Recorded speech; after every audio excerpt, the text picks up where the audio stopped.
ये सब एक रहस्यमयी पुनर्जन्म सिम्युलेटर की वजह से हुआ था।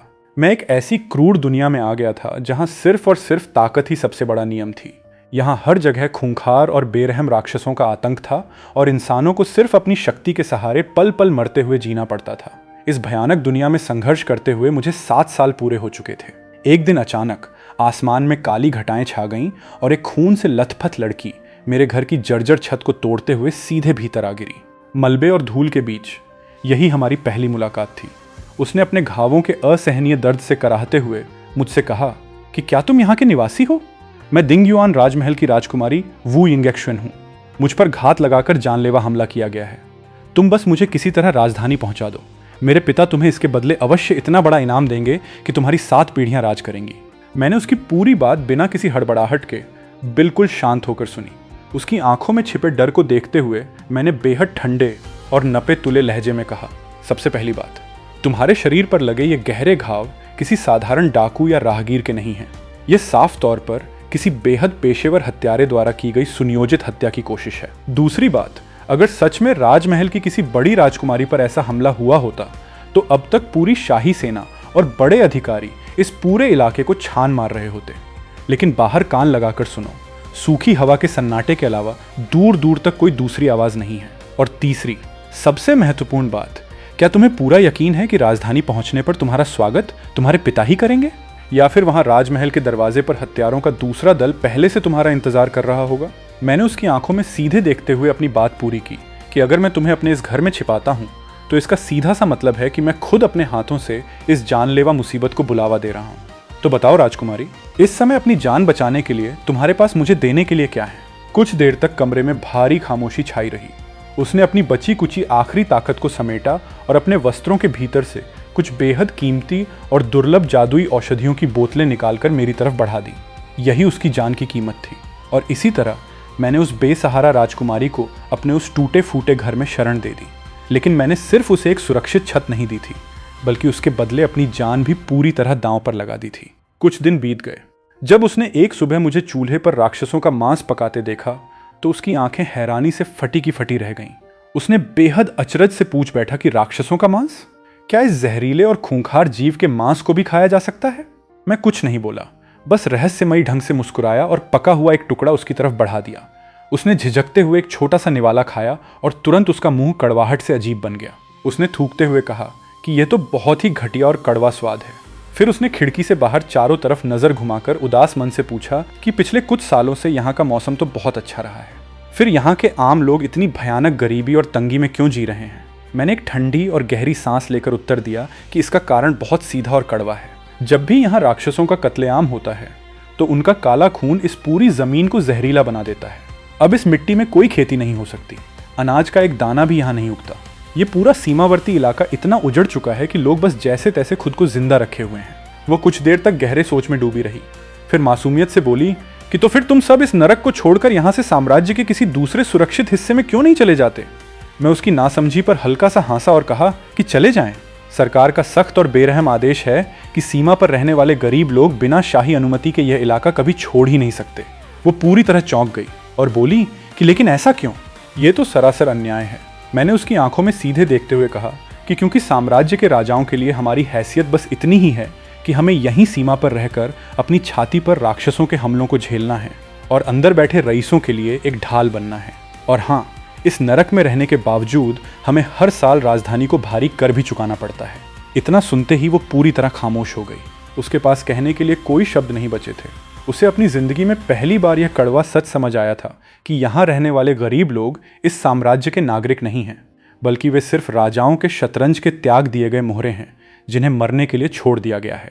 उस साल की सर्दियों में नव वर्ष की पूर्व संध्या पर बाहर बर्फबारी हो रही थी। उसने खिड़की के पास बैठकर धीरे से कहा कि हर साल नए वर्ष के मौके पर मेरी माँ अपने हाथों से कागज के खूबसूरत फूल बनाती थी। इस बार मैं खुद अपने हाथों से वैसा ही एक फूल बनाना चाहती थी, लेकिन मेरे इन हाथों को तो बचपन से सिर्फ भारी भाला पकड़ना और खून बहाना ही सिखाया गया है।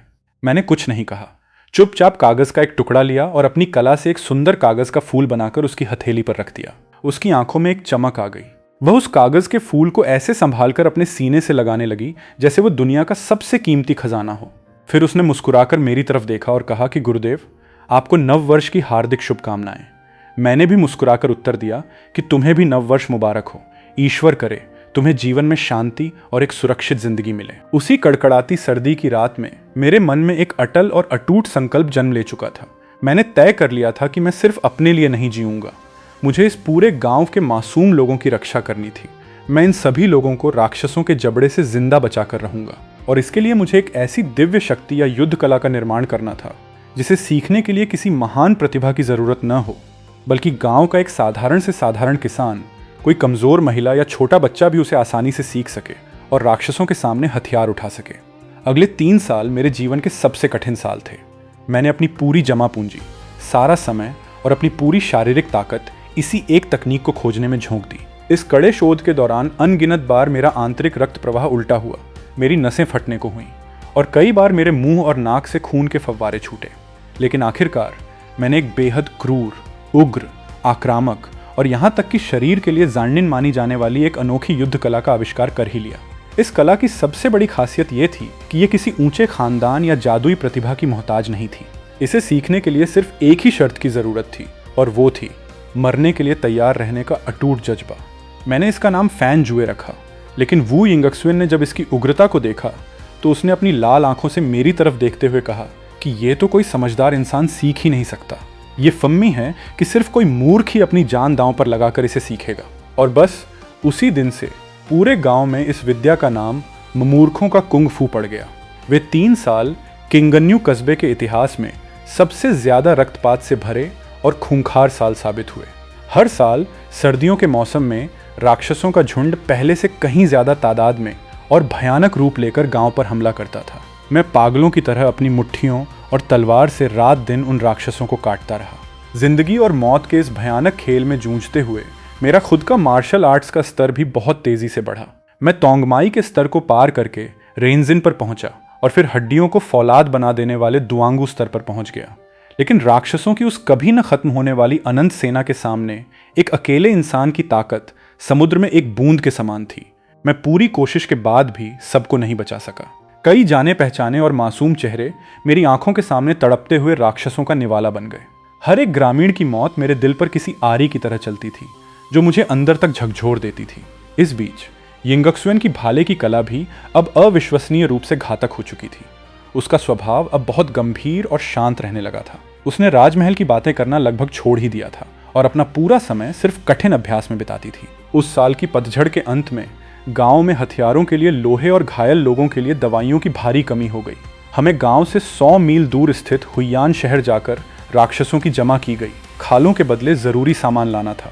यह यात्रा खतरों से भरी थी, इसलिए यिंगक्सुएन ने खुद आगे बढ़कर इस खोजी दल का नेतृत्व करने की इच्छा जताई। वह अपने साथ कुछ ग्रामीणों को लेकर चली गई। पूरे 5 दिन तक कोई खबर नहीं आई। छठे दिन की ढलती हुई शाम को वो दल वापस लौटा। वे अपने साथ सारा सामान और रसद तो ले आए थे, लेकिन पूरे दल के माहौल में एक अजीब और भारी मातम छाया हुआ था। यिंगक्सुएन सबसे आगे चल रही थी। उसका चेहरा बिल्कुल शांत था, इतना शांत कि उसे देखकर डर लगने लगे। उसने मेरे पास आकर बेहद धीमी और सुन्न पड़ चुकी आवाज़ में कहा कि मिस्टर जू, जब हम हुइयान शहर के एक चाय घर में आराम कर रहे थे तो वहाँ लोग दिंगयुआन राजमहल की बातें कर रहे थे। मेरे पूरे परिवार को देशद्रोह के झूठे आरोप में सरेआम मौत के घाट उतार दिया गया है। मेरी माँ ने तड़प तड़प कर जेल की काल कोठरी में ही खुदकुशी कर ली। मिस्टर जू, ऐसा लगता है कि अब इस पूरी दुनिया में मेरा अपना कहने वाला कोई घर नहीं बचा।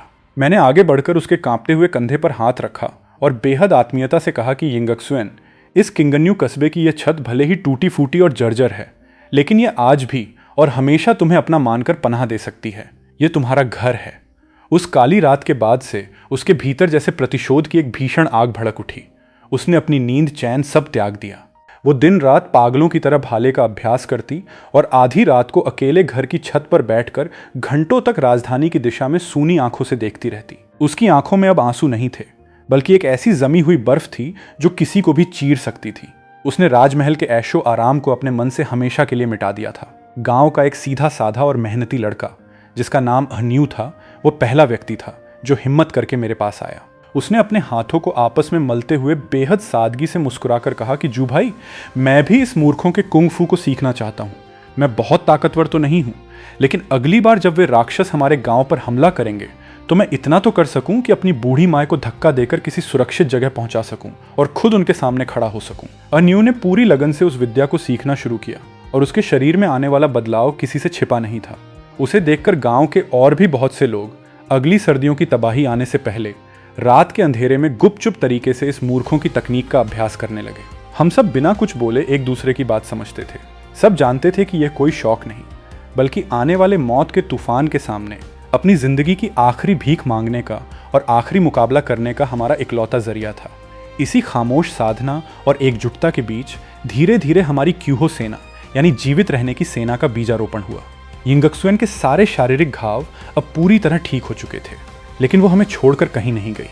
वो मेरी सबसे भरोसेमंद साथी और इन सीधे साधे ग्रामीणों की पहली मुख्य सेनापति बनी। उसने अपने राजकुमारी होने के सारे घमंड को त्याग दिया था, जिसके कारण अब गांव वाले उसे सम्मान से छोटी शिक्षिका वू कहकर बुलाने लगे थे। उसने ग्रामीणों को भाले के सबसे सटीक और सीधे वार करना सिखाया और मैंने उन्हें सिखाया कि कैसे अपनी आंतरिक सांसों की ऊर्जा का इस्तेमाल लकड़ी काटने, कुल्हाड़ी चलाने और जरूरत पड़ने पर राक्षसों के चंगुल से अपनी जान बचाकर भागने में करना है। अब हम सिर्फ दो अकेले इंसान नहीं थे, बल्कि हम एक ऐसा फौलादी संगठन बन चुके थे जो हर हाल में जिंदा रहने के लिए भूखा था।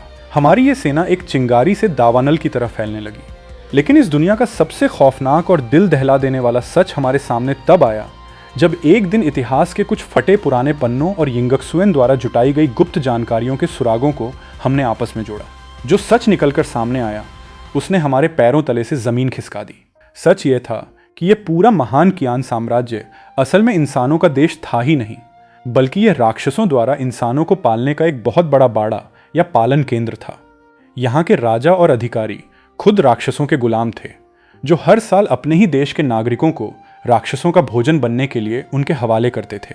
अब हमारे पास इस नरक से निकलने का सिर्फ एक ही आखिरी रास्ता बचा था, इस गद्दार साम्राज्य की सीमाओं को हमेशा के लिए तोड़कर उन प्रतिबंधित और रहस्यमयी 10 लाख पहाड़ों के पार एक नई दुनिया की खोज में भाग जाना। हमने रात दिन एक करके अनाज का एक एक दाना इकट्ठा किया, लोहे के टुकड़े पिघलाकर साधारण हथियार बनाए और युद्ध के बुनियादी पैंतरे सीखे। एक तपती हुई गर्मी की सुबह जब सूरज की पहली किरण धरती पर पड़ी, हमारी ये विशाल क्यूहो सेना उस प्रतिबंधित पहाड़ी इलाके के घने जंगलों में घुस गई। वो रास्ता कोई साधारण रास्ता नहीं था, वो साक्षात मौत का मार्ग था। कदम कदम पर हमारे साथियों की लाशें गिर रही थीं। न केवल हमारे सामने कभी न खत्म होने वाले राक्षसों के झुंड थे, बल्कि हमारे ठीक पीछे एक बेहद ठंडी, प्राचीन और रोंगटे खड़े कर देने वाली जानलेवा ऊर्जा लगातार हमारा पीछा कर रही थी। वो कोई और नहीं बल्कि इस साम्राज्य का सम्राट था, जो असल में इंसानों का रूप धारण किए हुए एक प्राचीन और अमर जियाओलोंग यानी ड्रैगन राक्षस था। वो खुद अपनी सेना के साथ हमारी इस बगावत को कुचलने और हमें मिटाने के लिए पीछे पीछे आ रहा था। एक घने जंगल के बीच पहुंचकर हमने अपनी सेना को रोका ताकि घायलों और बच्चों को संभाला जा सके। मैंने हाँफते हुए कहा कि सब लोग थोड़ा पानी पी लो, कोई बात नहीं, ये सिर्फ एक परीक्षा है। तुरंत हमारे घायल साथियों और महिलाओं की गिनती करो, हमारे पास आराम करने के लिए सिर्फ आधा घंटा है। तभी मैंने चारों तरफ देखा और पूछा कि न्यू कहाँ है। एक ग्रामीण ने रोते हुए उत्तर दिया कि न्यू भाई तो अभी कुछ देर पहले पीछे छूटे हुए घायलों के स्ट्रेचर को उठाने में मदद कर रहे थे। उसके बाद से किसी ने उन्हें नहीं देखा। मुझे सब समझ आ गया। पीछे से राक्षसों की दहाड़ गूंजी। राक्षसों की सेना के सामने अकेले खड़े होकर न्यू ने अपने शरीर की पूरी ऊर्जा को एक साथ समेटा। राक्षस उस पर हंसे और बोले कि एक अदना सा कीड़ा हमारी राह रोकेगा। न्यू ने अपने मुंह से खून थूकते हुए अपनी पूरी ताकत से चिल्लाकर कहा कि मैं कोई कीड़ा नहीं हूं, तुम लोगों से मुझे डर नहीं लगता। माए, देखो तुम्हारा बेटा कोई डरपोक या बुज़दिल इंसान नहीं है। और उसने खुद को एक भयानक विस्फोट के साथ उड़ा दिया ताकि राक्षसों की सेना कुछ देर के लिए रुक सके। ये देखकर यिंगक्सुएन की आंखें खून की तरह लाल हो गईं। अब हमारे सामने आखिरी और सबसे विशाल पहाड़ खड़ा था, लेकिन उस ड्रैगन सम्राट का खौफनाक और भारी दबाव हवा में इस कदर जम चुका था कि हमारे लोगों का दम घुटने लगा था। उसने हमें चारों तरफ से पूरी तरह लॉक कर दिया था। मैंने यिंगक्सुएन की तरफ देखा और कहा कि यिंगक्सुएन, सब लोगों को लेकर तुरंत उस गुप्त रास्ते पर भाग जाओ जो मैंने अपनी आखिरी शक्ति से खोला है। पीछे मुड़कर बिल्कुल मत देखना। मैं अपनी जान दांव पर लगाकर इस ड्रैगन को यहीं रोकूंगा। लेकिन यिंगक्सुएन ने मेरी बात मानने से साफ इनकार कर दिया। उसने अपने आंसुओं को पोंछा, अपने भारी भाले को कसकर पकड़ा और आगे बढ़कर कहा कि मुझे माफ कर दीजिए मिस्टर जू, लेकिन इस बार अपनी जान देने की बारी मेरी है। मेरे पिता को साम्राज्य के इस घिनौने सच का पता चल गया था। उन्होंने इन राक्षसों के नियम तोड़े थे, इसीलिए मेरे पूरे परिवार को बेरहमी से मारा गया। आज मैं अपने परिवार की मौत का बदला लूंगी और आपके दिए इस जीवन का कर्ज चुकाऊंगी। वो बिजली की तेजी से उस महाराक्षस ड्रैगन की तरफ झपट पड़ी और देखते ही देखते पूरा आसमान खून के गहरे लाल रंग में रंग गया। सिम्युलेटर का पहिया एक बार फिर घूमा और दुनिया पूरी तरह बदल गई। इस बार मैं मार्शल आर्ट्स की दुनिया में नहीं, बल्कि जादू और मंत्रों से भरी एक रहस्यमयी पश्चिमी जादुई दुनिया में पुनर्जन्म ले चुका था। इस नए चक्र में सिस्टम ने मुझे एक अनोखी और सर्वोच्च प्रतिभा दी थी, जिसे नश्वर की बुद्धिमत्ता कहा जाता था। इसका सीधा मतलब ये था कि मेरे सीखने और समझने की क्षमता इस दुनिया के बड़े बड़े देवताओं से भी कहीं ज़्यादा तेज थी। लेकिन इसके साथ एक बहुत ही क्रूर शर्त जुड़ी हुई थी। मेरी शारीरिक ताकत, क्षमता और मेरी उम्र हमेशा एक साधारण इंसान के दायरे में ही सीमित रहनी थी। मैं चाहकर भी कभी अमरता प्राप्त नहीं कर सकता था। मेरी मौत एक नश्वर की तरह निश्चित थी। इसी जादुई दुनिया के एक शहर की बेहद गंदी, बदबूदार और अंधेरी गली में मेरी मुलाकात एक अनाथ और बेसहारा छोटी लड़की से हुई, जिसका नाम कृषा था। तो वो डर कर रोने लगी और बोली कि जो कोई भी मेरा ये राक्षसी चेहरा देखता है वो मुझे पत्थरों से मारता है।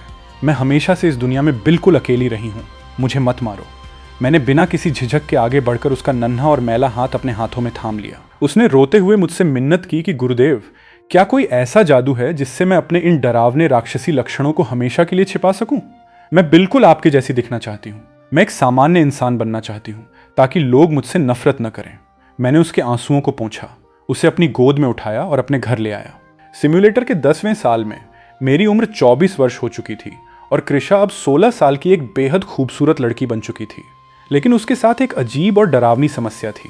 शारीरिक रूप से बढ़ने के बावजूद उसके चेहरे पर कभी कोई मानवीय भावना नहीं आती थी। उसका चेहरा हमेशा एक बेजान मूर्ति की तरह पूरी तरह शून्य रहता था। मैंने इन सालों में उसे कभी हंसते या रोते हुए नहीं सुना था, जैसे उसके भीतर की भावनाएं पूरी तरह मर चुकी हों। इस बीच अपनी तीव्र बुद्धिमत्ता के बल पर मेरा खुद का जादुई स्तर इस दुनिया के एक शीर्ष महाजादूगर के बराबर पहुंच चुका था। जब सिम्युलेटर का 25वां साल आया तो हम दोनों वागेर शहर में एक छोटा सा घर लेकर रह रहे थे।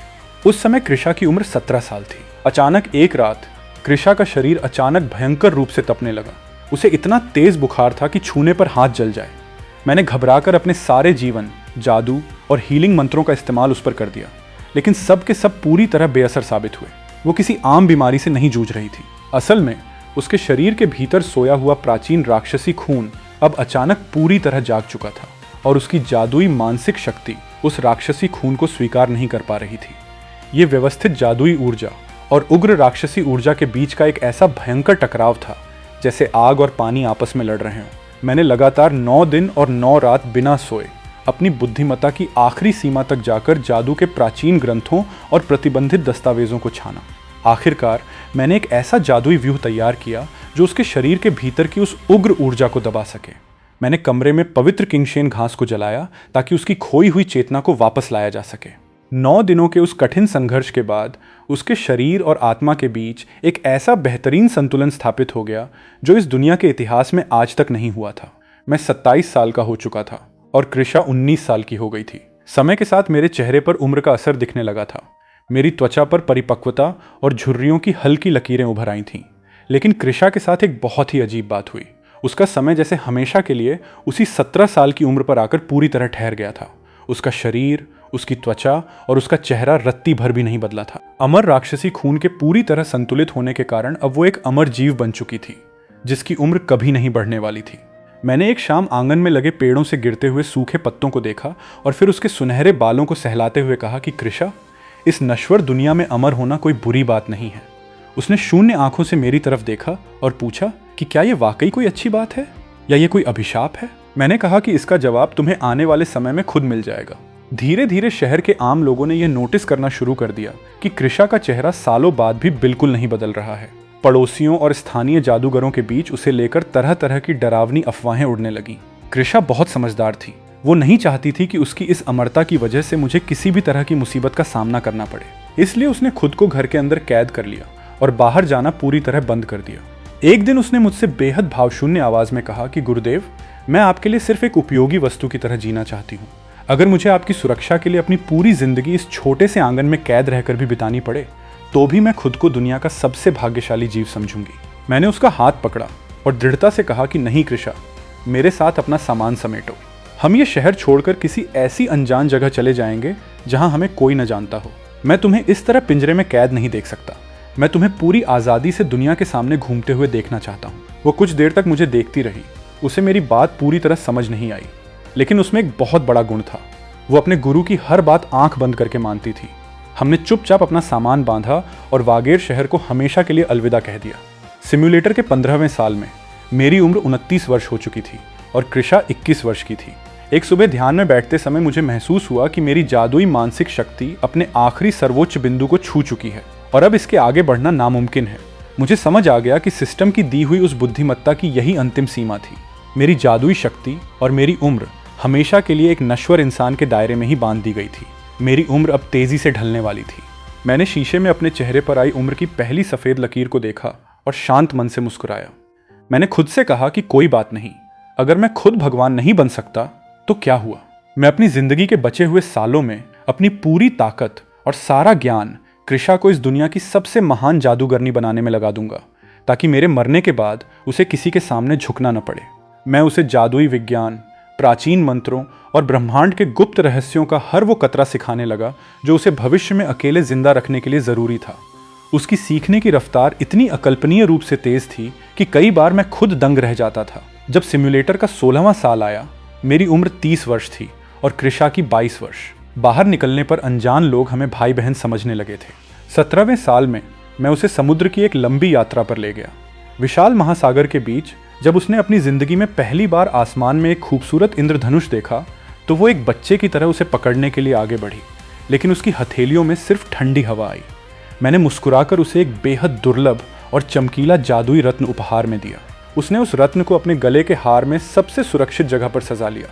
वह उस कीमती पत्थर को नहीं, बल्कि उसके पीछे छिपे अपने बूढ़े गुरु के प्यार और यादों को अपने दिल के पास संजो कर रख रही थी। 22वें साल में मेरी उम्र 36 वर्ष हो चुकी थी और कृषा 28 वर्ष की थी। मेरे बाल अब काफ़ी सफ़ेद हो चुके थे और शरीर में भारीपन आने लगा था, लेकिन कृषा का रूप आज भी वैसा ही था जैसा वो 17 साल की उम्र में दिखती थी। अब जब हम बाजार जाते तो लोग हमें पिता और पुत्री कहकर बुलाते थे। 23वें साल में कृषा ने अपनी कठिन साधना से जादू के उस सर्वोच्च स्तर को हासिल कर लिया जिसे महान महाजादूगर कहा जाता था। अब वो शक्ति में बिल्कुल मेरे बराबर पहुंच चुकी थी। मैंने अपने कांपते हाथों से रात दिन मेहनत करके उसके लिए एक दिव्य जादुई छड़ी का निर्माण किया। 35वें साल में जब मेरी उम्र 49 वर्ष थी और कृषा 41 वर्ष की हो चुकी थी, मैंने महसूस किया कि उसकी शून्य आंखें अब अक्सर मुझे ही निहारती रहती थीं। जब मैं ज़मीन पर धीरे धीरे कदम बढ़ाता, जब मैं किताबें पढ़ते समय अक्षरों को साफ देखने के लिए किताब को अपनी आंखों से थोड़ा दूर ले जाता, या जब मैं मुस्कुराता और मेरी आंखों के कोनों पर गहरी झुर्रियां उभर आती, वो बिना कुछ बोले घंटों मुझे इसी तरह बूढ़ा होते हुए देखती रहती थी। जब सिम्युलेटर का 38वां साल आया, मेरी उम्र 52 वर्ष हो चुकी थी। मैंने इस दुनिया के सर्वोच्च जादुई स्तर यानी पवित्र क्षेत्र महाजादूगर की पदवी को हासिल करने के लिए एक गुप्त स्थान पर समाधि ले ली। इस दुनिया के जो सर्वोच्च और शक्तिशाली जादूगर थे, उन्होंने देवताओं के साथ मिलकर इस अंतिम जादुई रास्ते पर अनगिनत अदृश्य बेड़ियां और कड़े नियम लगा रखे थे, ताकि कोई भी साधारण नश्वर इंसान उनकी इस सर्वोच्च जादुई सत्ता में हिस्सा न मांग सके। लेकिन मैंने अपनी नश्वर बुद्धिमत्ता की आखिरी बूंद का इस्तेमाल करके उन सभी जादुई बेड़ियों को एक ही झटके में पूरी तरह छिन्न भिन्न कर दिया। जैसे ही मैं उस पवित्र क्षेत्र का महाजादूगर बना, मुझे भनक लग गई कि देवताओं को इस गुस्ताखी का पता चल चुका है। मैंने बिना एक पल की भी देरी किए कृषा का हाथ पकड़ा और हम दोनों उस लाकू शहर से दूर जंगलों की तरफ भाग निकले। हमारे भागने के ठीक कुछ सेकंड बाद सीधे बादलों को चीरती हुई देवताओं की एक विशाल, खौफनाक और अदृश्य उंगली उस शहर पर आकर गिरी। पूरा लाकू शहर एक ही झटके में मलबे के ढेर में तब्दील हो गया। आसमान में बैठे देवताओं का भयंकर और डरावना वज्रपात हुआ, लेकिन हमारे पहले से किए गए सुरक्षा उपायों के कारण वे हमें ढूंढ नहीं पाए। अपनी सत्ता को खतरे में देखकर देवताओं ने दुनिया के जादुई नियमों को और ज्यादा कड़ा कर दिया, ताकि भविष्य में कोई दूसरा जादूगर इस स्तर तक न पहुंच सके। उनकी बेरहम शाही सेना और डिवाइन चर्च ने दुनिया भर के कोने कोने में फैले सभी स्वतंत्र जादूगरों को ढूंढ ढूंढ कर मारना शुरू कर दिया। हमारे शांतिपूर्ण और आज़ाद सफ़र के दिन अब हमेशा के लिए ख़त्म हो चुके थे। 39वें साल में मेरी उम्र 53 वर्ष थी और कृषा की उम्र 45 वर्ष हो चुकी थी। मैं उसका हाथ थामकर वापस उसी एलेंसन शहर में लौट आया, जहाँ सालों पहले हमारी पहली मुलाकात हुई थी। यह शहर मेरे लिए वो शुरुआत थी जिसे मैं अब अपना आखिरी ठिकाना बनाना चाहता था। पुराना शहर युद्ध में पूरी तरह नष्ट हो चुका था, लेकिन उसकी जगह एक नया शहर बस गया था। पुराने सारे दोस्त और जानने वाले लोग अब इस दुनिया से जा चुके थे। मैंने एक फर्जी पहचान बनाई, शहर के बीचों बीच एक खूबसूरत आंगन वाला घर खरीदा और हम वहीं रहने लगे। मैंने अपनी पवित्र जादुई शक्ति का इस्तेमाल करके कृषा के चेहरे पर एक ऐसा जादुई भ्रम पैदा कर दिया जिससे आम लोगों को वो एक सामान्य रूप से बूढ़ी होती हुई महिला की तरह दिखाई दे, ताकि कोई भी उसकी अमरता पर शक न कर सके और देवताओं के सैनिक हम तक न पहुंच सकें। कुछ ही समय बाद कृषा ने भी बिना किसी को कानो कान खबर हुए अपनी अद्भुत क्षमता से उसी पवित्र क्षेत्र महाजादूगर के स्तर को हासिल कर लिया। उसकी जादुई क्षमता इतनी असीम थी कि वो भविष्य में अकेले ही सभी देवताओं पर भारी पड़ने वाली थी। 46वें साल में जब मैं 60 वर्ष का हुआ, मेरे शरीर पर बुढ़ापा पूरी तरह हावी हो चुका था। मेरी रीढ़ की हड्डी झुक गई थी, लेकिन मेरा दिमाग अभी भी काम कर रहा था। मैंने अपनी जिंदगी के आखिरी अनुभवों को समेटा और उसके लिए प्रतिबंधित विनाशकारी मंत्रों का महाग्रंथ लिखा, ताकि मेरे जाने के बाद उसके पास आत्मरक्षा के लिए अचूक हथियार हों। जब मैं 62 वर्ष का हुआ तो मुझे यह स्वीकार करना पड़ा कि कृषा के भीतर मानवीय भावनाओं को जगाने की मेरी दशकों की सारी कोशिशें पूरी तरह नाकाम हो चुकी थीं। वह अमर जादूगरनी आज भी पूरी तरह ऊशी ऊप ही थी। न उसे किसी बात पर खुशी होती थी और न ही कोई दुख। मैंने एक रात गहरी सांस ली और हमेशा के लिए प्रयास करना छोड़ दिया। मैंने खुद से कहा कि शायद इस क्रूर और मतलबी दुनिया में उसकी इस अंतहीन अमर जिंदगी के लिए भावनाओं का न होना ही सबसे अच्छा वरदान है। कम से कम उसे कभी किसी के बिछड़ने का दर्द तो नहीं सहना पड़ेगा। एक दिन जब मेरी उम्र 63 वर्ष थी, मैंने अचानक घर के भीतर कृषा में एक अजीब सी बात नोटिस की।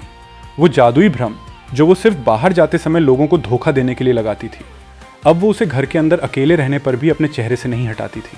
वो घर में भी एक बूढ़ी औरत का रूप बनाए रखती थी। मैंने पास जाकर उसके कांपते हाथों को अपने हाथ में लिया और बेहद प्यार से कहा कि कृषा, मुझे तो तुम्हारी वो असली 17 साल वाली जादुई छवि ही सबसे ज़्यादा पसंद है, क्योंकि तुम उस रूप में अकल्पनीय रूप से सुंदर और पवित्र लगती हो। क्या मैं अपने जीते जी तुम्हें एक बार फिर वैसे ही नहीं देख सकता? मेरी ये बात सुनते ही उसका पूरा शरीर अंदर तक कांप उठा। उसने कुछ नहीं कहा, अपनी आंखें बंद कीं और तुरंत अपने असली, कभी न बूढ़े होने वाले 17 साल के दिव्य रूप में वापस आ गई। जब मैं 75 वर्ष का हुआ तो ढलती उम्र के कारण मुझे सुबह से लेकर शाम तक सिर्फ आंगन में बैठकर धूप सेकना पसंद आने लगा था। मैं दिन भर एक लकड़ी की आरामदायक कुर्सी पर बैठा रहता और वक्त को तेजी से गुजरते हुए देखता रहता। मेरा वो नश्वर और बूढ़ा शरीर अब मेरे भीतर की उस असीम जादुई मानसिक ऊर्जा का बोझ उठाने में पूरी तरह असमर्थ हो चुका था। इसके कारण मेरा शरीर अपनी सुरक्षा के लिए खुद ही हफ्तों के लिए एक गहरी और अचेत नींद में जाने लगा, ताकि जादुई दबाव को कम किया जा सके। जब एक बार मैं पूरे 3 दिन की गहरी बेहोशी के बाद जागा तो मैंने कृषा को अपने पास बुलाया और उसे इस कड़वे सच से वाकिफ करा दिया। मैंने कहा कि कृषा, मेरा यह शरीर अब अपनी आखिरी सीमा पर है।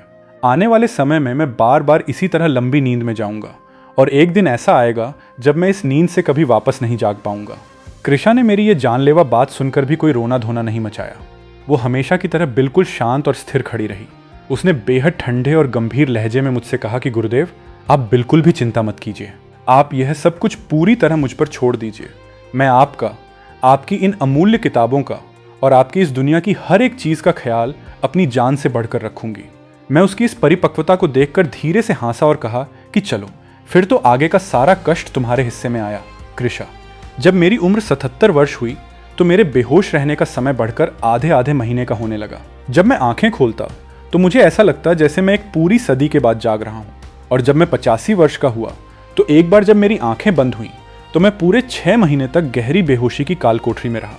लेकिन उन 6 महीनों के बाद जब मैंने अपनी भारी पलकें उठाईं तो सबसे पहली चीज़ जो मैंने देखी वो कृषा का वही शांत चेहरा था जो मेरे बिस्तर के ठीक बगल में मौजूद था। वह अमर जादूगरनी अनगिनत दिनों और रातों के उस लंबे सफ़र में, उस अंधेरे कमरे में मेरी इस बूढ़ी और जर्जर लाश के पास एक छोटी सी लकड़ी की कुर्सी पर चुपचाप बैठी रहती थी, सिर्फ इसलिए कि जब भी उसके गुरु की आंखें खुलें वो सबसे पहले उसे देख सकें। मेरे मन में अक्सर ये सवाल उठता था कि आखिर ऐसा क्यों होता है कि मैं जब भी और जिस पहर भी अपनी आंखें खोलता हूँ मुझे सबसे पहले कृषा की ही आवाज़ सुनाई देती है। क्यों हमेशा जागने पर मेरी धुंधली आंखों के सामने सबसे पहला चेहरा उसी का होता है? इस सवाल का जो जवाब मुझे मिला वो किसी भी इंसान के कलेजे को चीर देने के लिए काफ़ी था। असल में जिस पल मेरी आंखें बंद होती थीं और मैं बेहोश होता था, वो अपनी छोटी सी लकड़ी की कुर्सी उठाकर सीधे मेरे बिस्तर के सिरहाने रख देती थी। वो वहाँ बिना हिले डुले, बिना कुछ खाए पिए, सुबह के सूरज के उगने से लेकर रात के चांद के ढलने तक और वसंत के मौसम से लेकर कड़कड़ाती सर्दियों के आने तक बस वहीं जमी रहती थी। वो अपनी सारी जादुई इंद्रियों को पूरी तरह बंद कर लेती थी ताकि उसके लिए यह पूरी दुनिया पूरी तरह ठप और अंधेरी हो जाए। इस पूरी कायनात में उसकी जिंदगी का पहिया सिर्फ और सिर्फ उसी पल दोबारा घूमना शुरू करता था जिस पल मैं अपनी आंखें खोलता था। मेरे बिना उसकी अपनी कोई जिंदगी थी ही नहीं।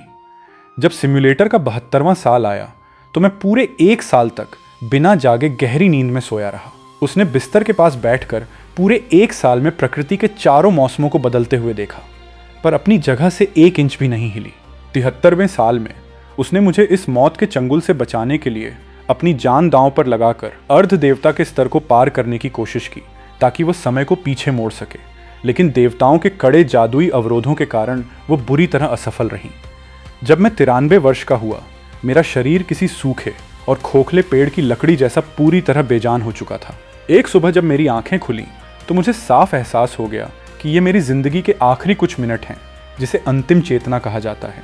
वो समझ गई कि मैं अब हमेशा के लिए जा रहा हूँ। वो कमरे से बाहर भागने लगी ताकि उसे मेरे मुंह से वो आखिरी विदाई का शब्द न सुनना पड़े, लेकिन मैंने अपने कांपते हुए गले से उसे आवाज़ दी और रोक लिया। वो भारी कदमों से वापस आई और उसी छोटी लकड़ी की कुर्सी पर बैठ गई। मैंने अपनी कांपती और सूखी हथेली को आखिरी बार उसके सुनहरे बालों पर रखा और उसे धीरे धीरे सहलाने लगा। मैं उसे अपने घर के आखिरी कामों की वसीयत सौंपने लगा। अध्ययन कक्ष की कीमती किताबें कहाँ रखी हैं, ध्यान कक्ष के जादुई व्यूहों को कैसे संभालना है, और बेडरूम में रखी मेरी यादों की चीज़ों का क्या करना है।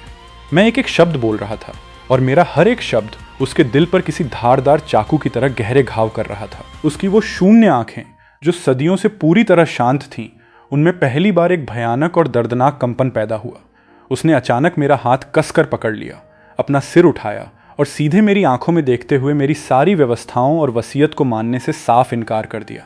कृषा ने अपनी जिंदगी में पहली बार अपने गुरु के आदेश की अवज्ञा की थी। उसने मेरी कही हर बात को ठुकरा दिया, जैसे अगर वो इन व्यवस्थाओं को मानने से इनकार कर देगी तो वो इस होने वाली मौत और जुदाई को भी हमेशा के लिए रोक सकेगी।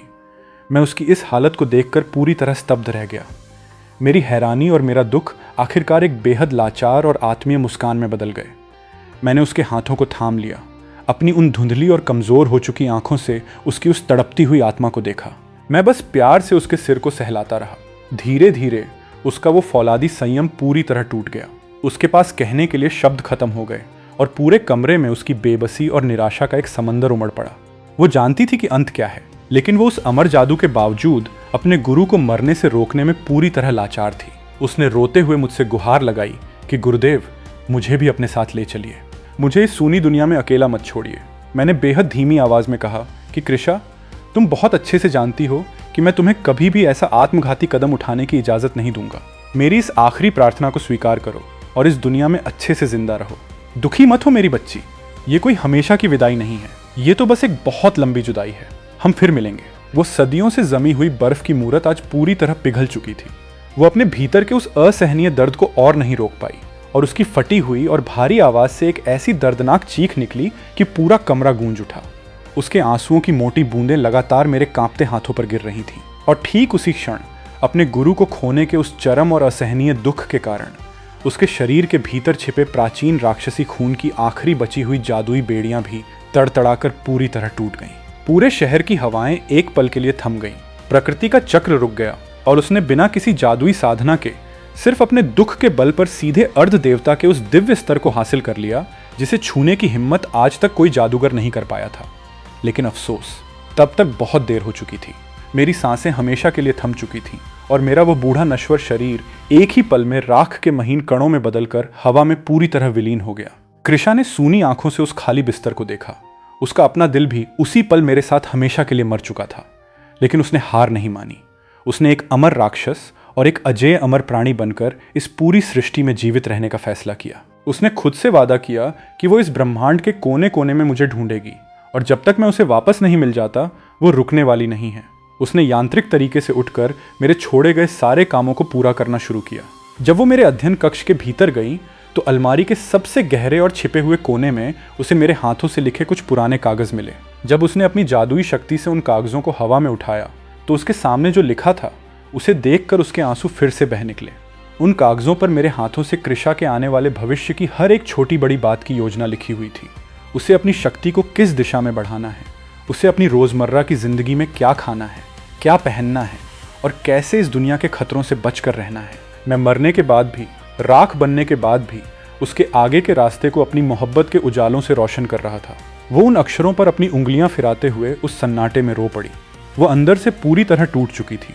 उसे लग रहा था कि वो आज भी वही छोटी और बेकार अनाथ लड़की है जो अपने गुरु के बिना एक कदम भी नहीं चल सकती।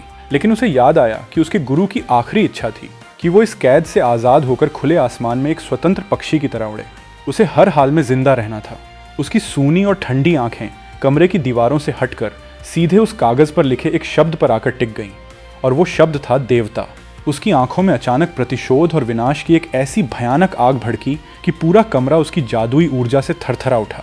उसने अपने दांत भींचकर कहा कि मुझे अपने गुरुदेव के सम्मान के लिए कुछ करना होगा, भले ही इसके लिए मुझे इस पूरी सृष्टि के सभी क्रूर देवताओं को मौत के घाट क्यों न उतारना पड़े। उसने उस पुराने घर के जंग लगे लोहे के दरवाजे को हमेशा के लिए बंद कर दिया, अपनी जादुई छड़ी हाथ में ली और वहां से निकल पड़ी। इस घटना के ठीक 30 साल बाद एक ही रात के भीतर पूरे महान साम्राज्य के उत्तरी हिस्से से उन घमंडी देवताओं के डिवाइन चर्च का नामो निशान हमेशा के लिए मिटा दिया गया। चर्च की बड़ी बड़ी इमारतें मलबे में तब्दील हो गईं।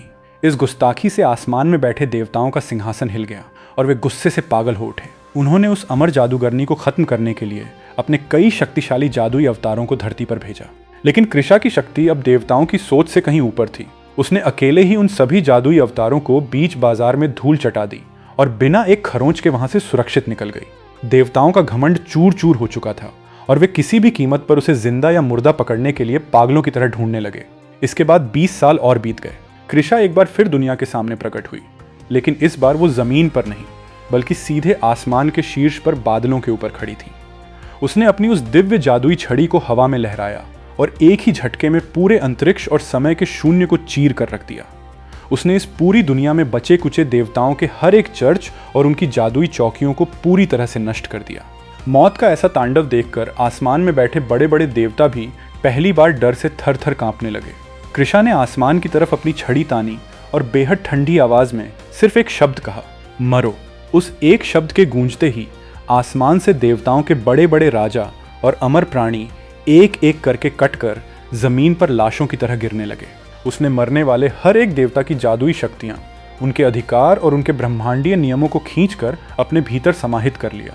उसके पूरे शरीर से एक असीम, धुंधला और विनाशकारी प्रकाश पुंज निकला, जिसने सीधे स्वर्गलोक पर प्रहार किया और देवताओं के उस आलीशान स्वर्ग को हमेशा के लिए मलबे की तरह ढहा दिया। सारे देवता इतिहास के पन्नों में हमेशा के लिए दफन हो गए। उसने अपने फौलादी कदमों को आगे बढ़ाया और इस नश्वर दुनिया की आखिरी सीमा को पार करके ब्रह्मांड के उस अनंत शून्य में प्रवेश कर गई, जहां अनगिनत दुनियाएं और आकाश गंगाएं किसी समंदर में तैरते हुए तारों की तरह टिमटिमा रही थीं। उसने मन में पक्का निश्चय कर लिया था कि वो इस अनंत अंतरिक्ष के हर एक छोर की यात्रा करेगी, अपने गुरुदेव के पुनर्जन्म के निशानों को ढूंढेगी और इस सफर के दौरान आने वाले हर उस घमंडी और क्रूर भगवान का अंत करेगी जो उसके रास्ते में आएगा।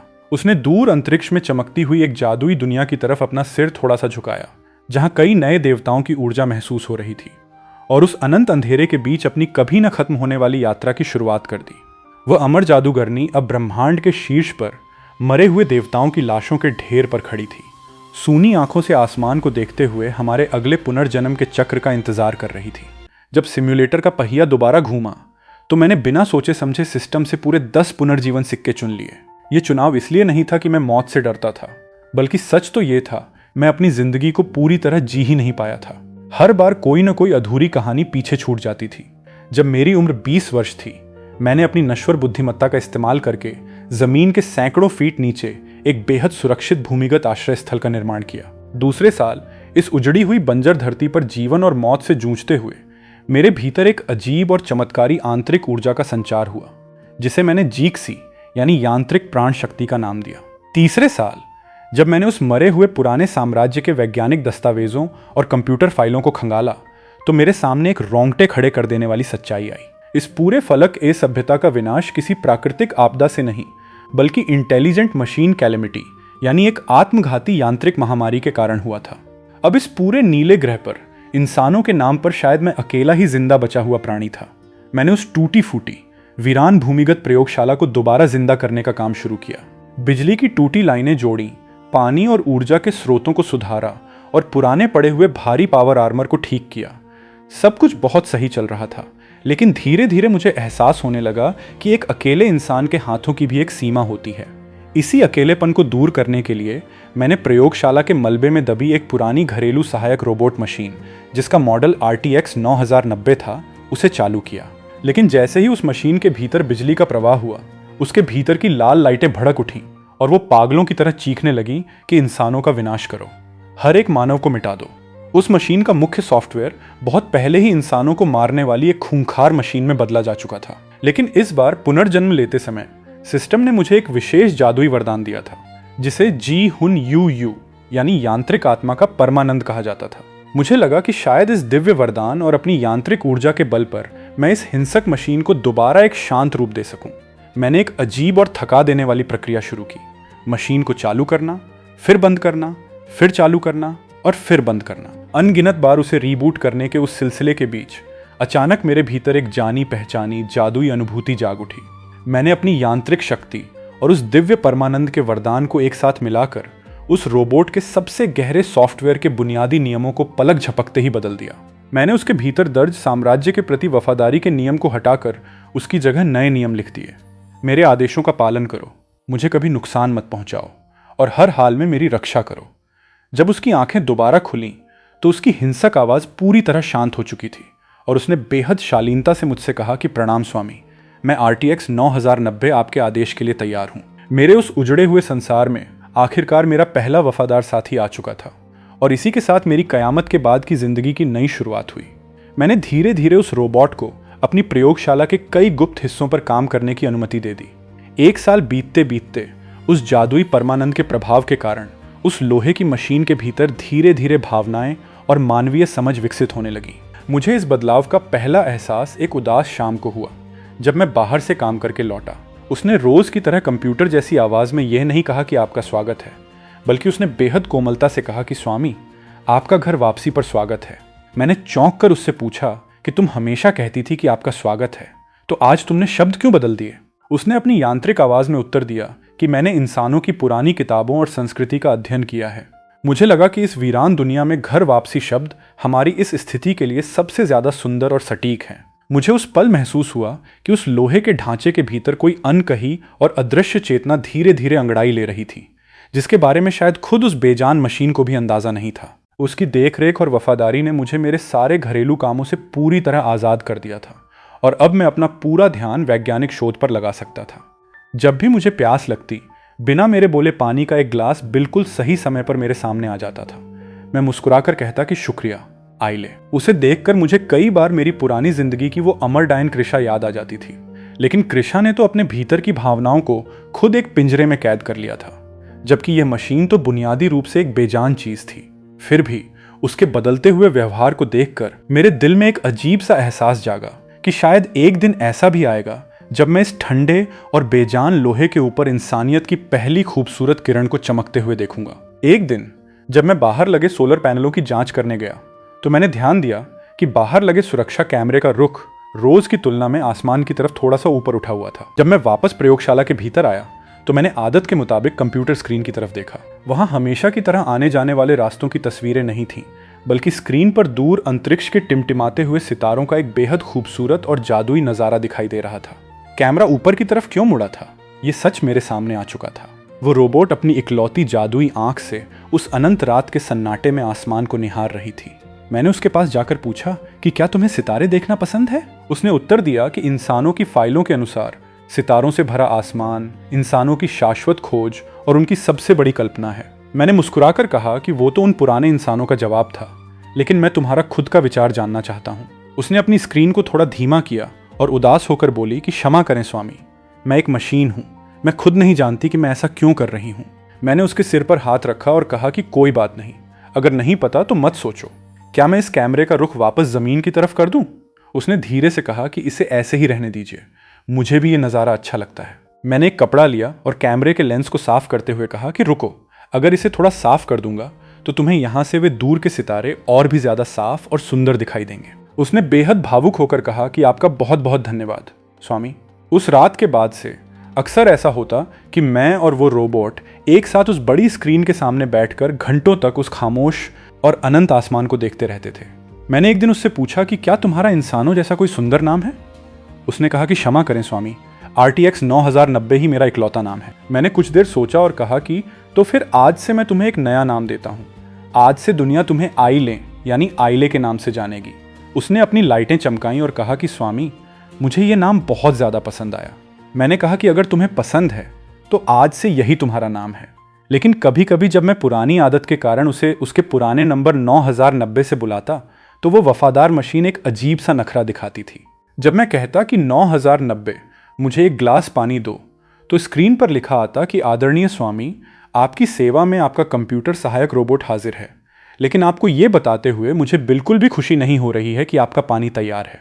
और जब मैं मुस्कुराकर कहता कि आइले, क्या मुझे पानी मिल सकता है, तो वो तुरंत खुशी से चहक उठती कि हाँ स्वामी, आपकी सेवा करके आइले को बहुत ज़्यादा खुशी हो रही है। मुझे समझ आ गया था कि मेरी ये घरेलू सहायक मशीन अब पूरी तरह बदल चुकी थी। नाम ही तो वो पहली सीढ़ी होती है जहां से किसी मोहब्बत और रिश्ते की शुरुआत होती है। अब वो मेरे लिए कोई इस्तेमाल की जाने वाली वस्तु नहीं थी, बल्कि उसने मेरे सूने दिल में अपनी एक बहुत बड़ी और खास जगह बना ली थी। मेरी प्रयोगशाला के सारे भारी पावर आर्मर अब पूरी तरह से अपग्रेड हो चुके थे। मैंने आइले को आदेश दिया कि इसे अपने शरीर पर धारण करो। एक दिन काम करते हुए उसने मुझसे बेहद मासूमियत से पूछा कि स्वामी, क्या आपको इस वीरान दुनिया में कभी अकेलेपन का एहसास या कोई तन्हाई महसूस नहीं होती? मैंने उसकी तरफ देखा और पूछा कि तुम ऐसा क्यों पूछ रही हो? उसने कहा कि इंसानों की जीव विज्ञान की किताबों में लिखा है कि मनुष्य एक सामाजिक प्राणी है। वो अपनों के बिना और समाज के बिना कभी खुश नहीं रह सकता। मैंने मुस्कुराकर उत्तर दिया कि मैं बिल्कुल ठीक हूँ आइले, मेरी इस जिंदगी में कोई कमी नहीं है और मैं पूरी तरह संतुष्ट हूँ। उसने फिर पूछा कि क्या वाकई आपको किसी इंसान के न होने का दुख नहीं होता? मैंने उसकी आंखों में देखा और कहा कि सच में मुझे कोई अकेलापन नहीं लगता, क्योंकि आखिर तुम हर पल मेरे साथ ही तो हो।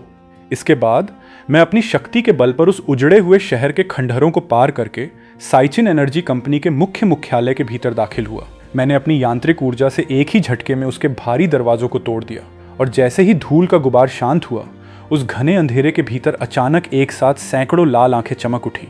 वे उन बागी और हिंसक रोबोटों की एक बहुत बड़ी सेना थी जो इंसानों को मिटाने के लिए भूखी बैठी थी। मैंने अपनी जान पर खेलकर उन सभी हिंसक मशीनों का मुकाबला किया और उन्हें पीछे हटने पर मजबूर कर दिया। लेकिन उस भयानक लड़ाई के बाद मुझे समझ आ गया था कि इस दुनिया के कोने कोने में ऐसी करोड़ों हिंसक मशीनें भरी हुई हैं, और अगर मुझे इस कयामत का अंत करना है तो मुझे भी अपनी एक ऐसी ही अनंत और कभी न खत्म होने वाली यांत्रिक सेना का निर्माण करना होगा। मैं वहीं बैठकर सोच रहा था कि इस मुख्यालय में रखे हुए पहाड़ों जैसे भारी सुपर कंप्यूटरों को मैं अकेला अपनी पीठ पर लाद कर भूमिगत बेस तक कैसे ले जाऊंगा। तभी आइले ने मुझसे एक जादुई अनुमति मांगी कि स्वामी, आप ये पूरा काम मुझे सौंप दीजिए। उसने अपने पावर आर्मर के तारों को सीधे उस सुपर कंप्यूटर के मुख्य ऊर्जा स्रोत से जोड़ दिया। एक ही पल के भीतर उसकी जादुई सांली यानी कंप्यूटिंग क्षमता ने उस पूरे कंप्यूटर सिस्टम को हैक कर लिया और उसके सारे डेटा को अपने नियंत्रण में ले लिया। मुझे ये देखकर गहरा आश्चर्य हुआ कि आइले की मानसिक और जादुई क्षमता अब इस दुनिया की सोच से कहीं आगे निकल चुकी थी। ये सब उन सालों के जादुई परमानंद के वरदान का ही नतीजा था। मैंने तय किया कि हम इस विशाल कंप्यूटर के हिस्सों को अलग अलग करके कई दिनों में धीरे धीरे अपने बेस तक ले जाएंगे। वह काम बहुत ही थका देने वाला, उबाऊ था, लेकिन आइले की उस मुए बुछे यानी हर छोटी चीज का ख्याल रखने वाली सेवा के कारण मुझे उस लंबे सफर में कभी भी थकान या अकेलेपन का एहसास नहीं हुआ। रास्ते में उसने पावर आर्मर के भीतर एक छोटा सा गुप्त पाइप जोड़ दिया था ताकि जब भी मुझे चलते हुए प्यास लगे मैं आसानी से ठंडे पानी की घूंट ले सकूं। मैंने पानी पीते हुए मन ही मन सोचा कि आइले की जादुई प्रतिभा कितनी अकल्पनीय है। वो एक सर्वोच्च वैज्ञानिक बन सकती है, लेकिन वो अपनी पूरी ताकत सिर्फ मेरे पानी पीने की व्यवस्था को सुधारने में लगा रही थी। मुझे उसका यह रूप बहुत प्यारा लगा। मैंने उससे पूछा कि आइले, क्या तुम जानती हो कि मेरी पुरानी दुनिया में तुम्हारे जैसी समझदार और वफादार मशीन को पाने के लिए लोग आपस में खून की नदियां बहा देते थे? उसने अचरज से पूछा कि क्या वाकई लोग मुझे इतना पसंद करते? मैंने कहा कि हाँ, बिल्कुल। उसने फिर धीरे से पूछा कि और स्वामी, क्या आप भी मुझे पसंद करते हैं? मैंने उसके लोहे के हाथ को थामा और कहा कि हाँ आइले, मैं भी तुम्हारी इस सादगी और इस रूप से बहुत प्यार करता हूँ। भला इस दुनिया में ऐसा कौन सा इंसान होगा जो अपनी बात मानने वाली, इतनी सक्षम और सिर्फ अपने लिए जीने वाली एक प्यारी सी जादुई मशीन को अपने दिल में जगह नहीं देगा? उस सुपर कंप्यूटर की मदद से हमने प्रयोगशाला के भीतर ही एक नई जादुई तकनीक का आविष्कार किया। मैंने अपनी यांत्रिक प्राण शक्ति के कंपन से ब्रह्मांड के परमाणु संलयन यानी न्यूक्लियर फ्यूजन के गुप्त नियमों को पूरी तरह समझ लिया। जैसे ही हमने उस असीम ऊर्जा स्रोत को अपने भूमिगत बेस से जोड़ा, पूरा अंधेरा कमरा एक गहरे नीले रंग के दिव्य प्रकाश से जगमगा उठा। अब हमारे पास ऊर्जा की कोई कमी नहीं थी और इस बंजर धरती पर हमेशा के लिए अपनी जड़ें जमाने का मेरा सपना सच होने वाला था। एक दोपहर मैंने देखा कि आइले प्रयोगशाला के एक कोने में पड़े हुए लोहे के कबाड़ और कबाड़ के ढेर को देखकर गहरी सोच में डूबी हुई थी। मैंने उसके पास जाकर पूछा कि आइले, तुम यहां खड़ी होकर क्या सोच रही हो? उसने अपनी उंगलियों को मरोड़ते हुए कहा कि स्वामी, मैं चाहती हूं, मैं अपने लिए एक ऐसा शरीर बनाना चाहती हूं जो बिल्कुल इंसानों जैसा चलता फिरता दिखाई दे। मैंने मुस्कुराकर कहा कि यह तो बहुत अच्छी बात है, तुम ऐसा क्यों नहीं करती? उसने उदास होकर कहा कि नहीं स्वामी, ये मेरे नियमों के खिलाफ है। बिना आपकी लिखित अनुमति और सहमति के आइले अपने लिए ऐसा कोई कदम नहीं उठा सकती। वह अपनी जिंदगी के सबसे बड़े फैसले को लेकर मन ही मन बहुत दिनों से जूझ रही थी। जो मशीन हर काम अपनी मर्जी से करने की आदी हो चुकी थी, वो आज मेरे सामने एक बच्चे की तरह खड़ी थी। मैंने उसके सिर को सहलाया और कहा कि आइले, तुम्हें मेरे विचारों की चिंता करने की कोई जरूरत नहीं है। तुम जो करना चाहती हो पूरी आजादी से करो, मैं हर कदम पर तुम्हारे साथ खड़ा हूं। उसने अपनी आंखें चमकाकर पूछा कि क्या वाकई आप मुझे इसकी अनुमति दे रहे हैं? मैंने कहा कि हाँ, मेरी तरफ से तुम्हें पूरी छूट है। उसने खुशी से चिल्लाकर कहा कि आपका बहुत बहुत धन्यवाद स्वामी। आइले आज बहुत खुश है। प्रयोगशाला के भीतर की भारी मशीनें आइले के इशारे पर रात दिन काम करने लगीं। कुछ ही दिनों में उसने एक खूबसूरत इंसानी महिला के आकार का एक शानदार यांत्रिक शरीर तैयार कर लिया। लेकिन जैसे ही उसने उस नए शरीर में अपनी चेतना को डाला और पहला कदम आगे बढ़ाया, उसके घुटनों के जोड़ उस भारी दबाव को सह नहीं पाए और वे कड़ाके की आवाज के साथ बीच से टूट गए। उसका वो खूबसूरत शरीर भारी आवाज के साथ सीधे जमीन पर आ गिरा। उसने रोते हुए मुझसे कहा कि मुझे माफ कर दीजिए स्वामी, मैंने सब खराब कर दिया। मैंने आगे बढ़कर उसके बिखरे हुए हिस्सों को अपने हाथों में समेटा और कहा कि माफी तुम्हें नहीं, बल्कि मुझे मांगनी चाहिए कि मैं तुम्हारे इस दिल की बात को पहले क्यों नहीं समझ पाया। मैंने खुद अपने हाथों से औजार उठाए और लगातार 3 दिन और 3 रात बिना सोए उसके शरीर के एक एक पुर्जे को तराशा और उसे ठीक किया। 3 दिन बाद जब उसने उस नए शरीर को धारण किया तो वो बिल्कुल प्राकृतिक रूप से चलने फिरने लगी। वो फुर्सत के पलों में इंसानों के पुराने कंप्यूटर डेटा को खंगालती और ये सीखती कि एक सुंदर इंसानी महिला कैसे उठती बैठती और बात करती है। वो किसी की नकल नहीं करना चाहती थी, बल्कि वो उन जानकारियों की मदद से अपने लिए एक ऐसा रूप तैयार करना चाहती थी जो इस पूरी कायनात में सिर्फ उसका अपना हो। तीसरे हफ्ते के अंत तक उसने आखिरकार अपने लिए एक ऐसा दिव्य और अलौकिक रूप चुन लिया जिसे देखकर कोई भी मंत्रमुग्ध हो जाए। एक सुबह जब मैं प्रयोगशाला के कैमरों की लेंस को साफ कर रहा था तो वो चुपके से मेरे पीछे आई और उसने अपनी सुरीली आवाज में पूछा कि स्वामी, आप यहाँ खड़े होकर क्या कर रहे हैं? मैंने पीछे मुड़कर देखा और मुस्कुराकर कहा कि मैं इस कैमरे के शीशे को साफ कर रहा हूँ ताकि तुम यहाँ से उन दूर के सितारों को और भी ज्यादा साफ और सुंदर देख सको। उसने हल्के से हंसकर कहा कि स्वामी, क्या आप भूल गए? अब मेरे पास मेरा अपना ये इंसानी शरीर है।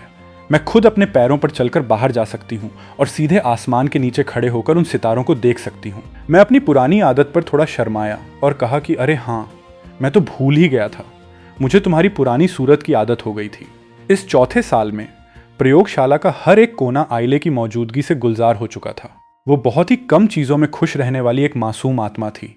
उसे सिर्फ मेरे पास बैठना ही दुनिया का सबसे बड़ा सुकून देता था। जब सिम्युलेटर का 5वां साल आया और मेरी उम्र 24 वर्ष हुई तो मैंने इस पुरानी दुनिया की सारी वैज्ञानिक तकनीकों को पूरी तरह अपने भीतर आत्मसात कर लिया था।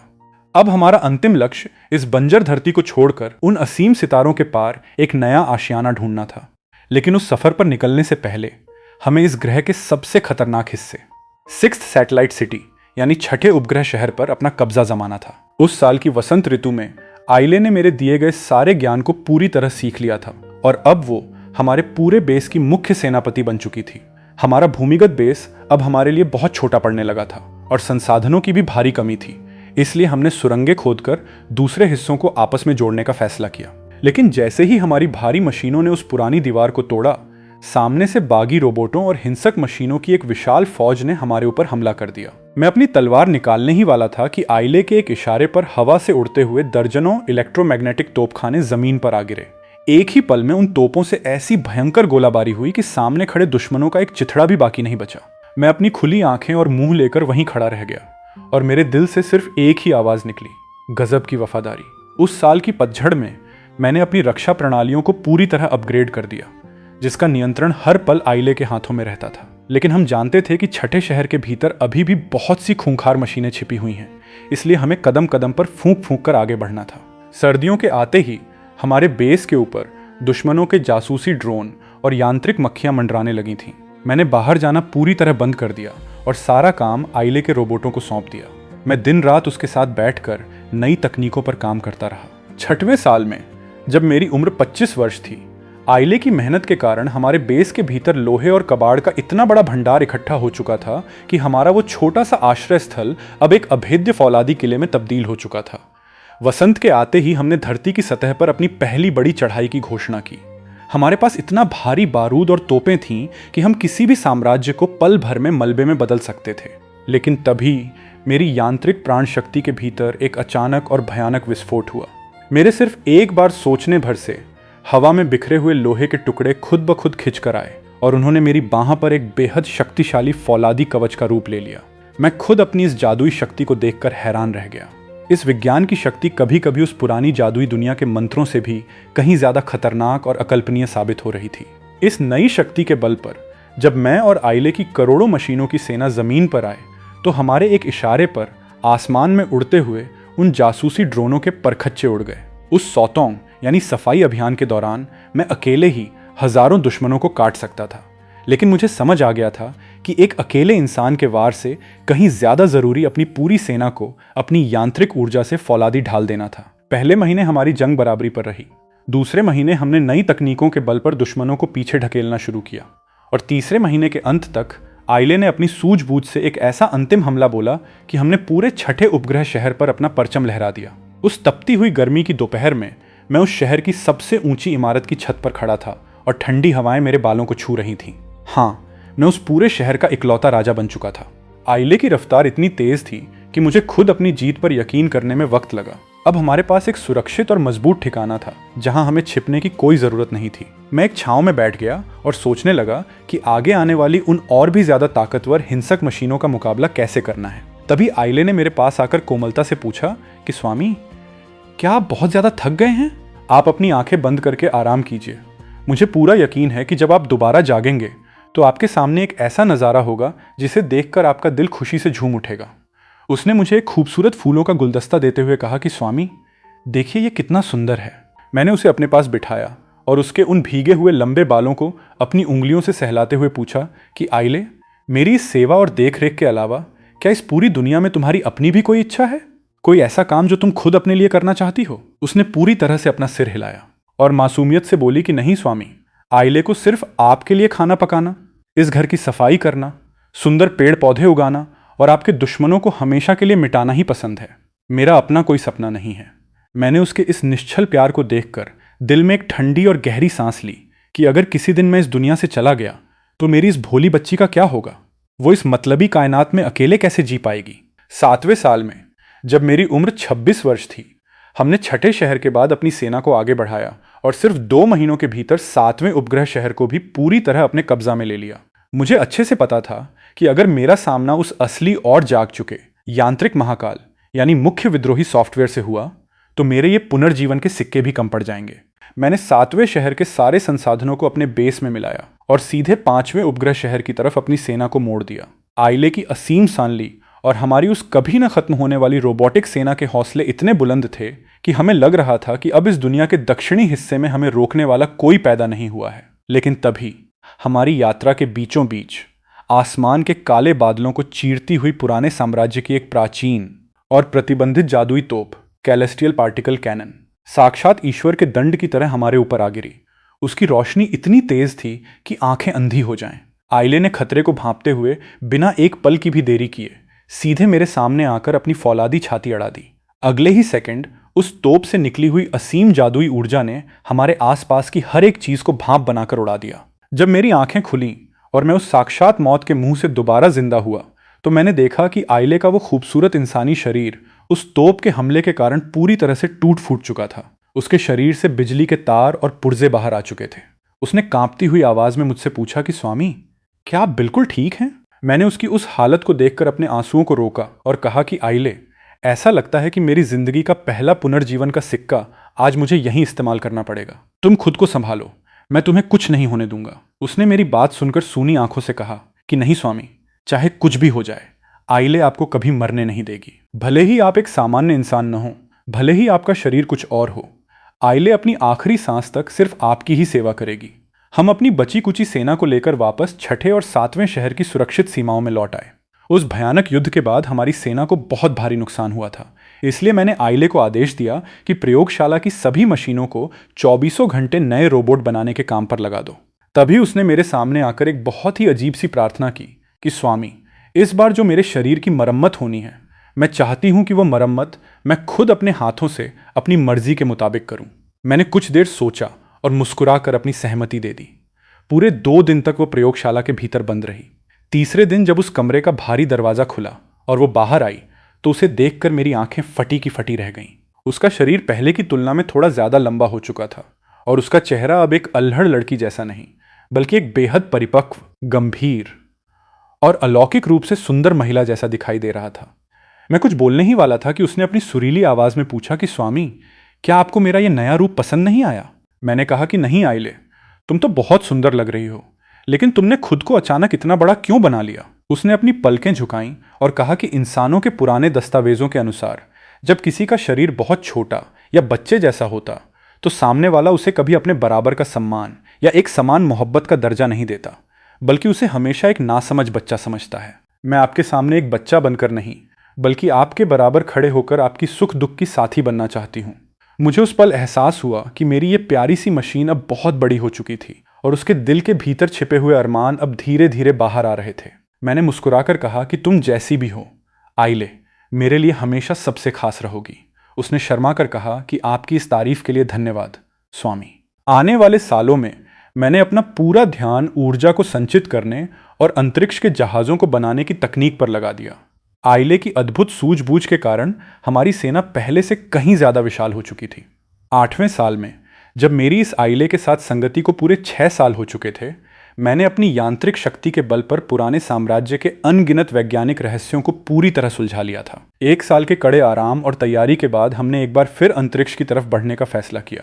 आइले की देखरेख में हमारे सारे कंप्यूटर और वैज्ञानिक गणनाएं इतनी सटीक थीं कि हमने देखते ही देखते 2 और बड़े शहरों पर अपना कब्जा जमा लिया। लेकिन इन सब जीतों से कहीं ज्यादा बड़ी खुशी मुझे तब मिली जब एक शाम आइले ने मेरे पास आकर गहरे सोच में डूबते हुए पूछा कि स्वामी, आखिर एक जीते जागते इंसान और मुझ जैसी लोहे की मशीन के बीच असली अंतर क्या होता है? मैंने कुछ पल सोचा और कहा कि इसका कोई एक सीधा जवाब नहीं है आइले, लेकिन शायद इंसानों के पास एक ऐसी चीज होती है जिसे मोहब्बत यानी प्यार कहा जाता है। उसने मेरी आंखों में सूनी नजरों से देखा और पूछा कि तो क्या स्वामी, मुझ जैसी एक मशीन भी कभी किसी से सच्ची मोहब्बत कर सकती है?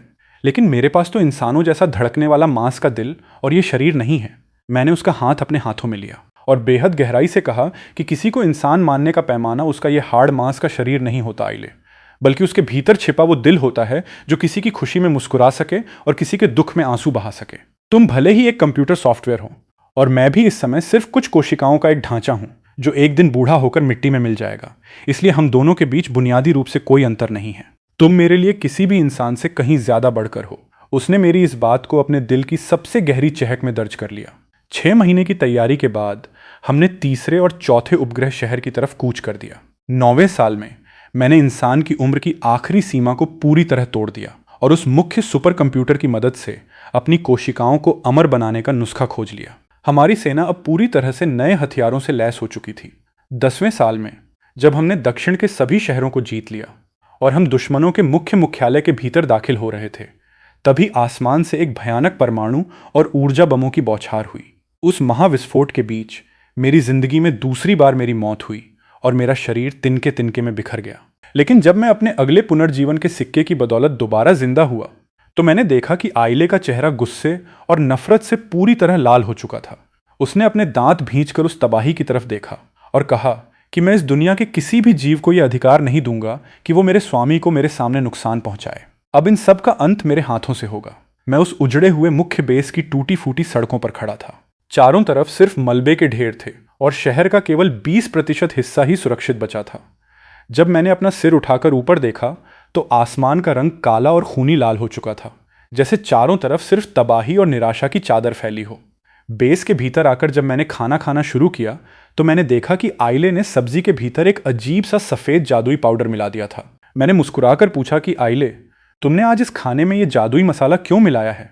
उसने अपनी आंखें मटकाकर कहा कि क्योंकि जब आप खाना बनाते हैं तो आपके हाथों से हमेशा एक जादुई सुनहरी रोशनी निकलती है।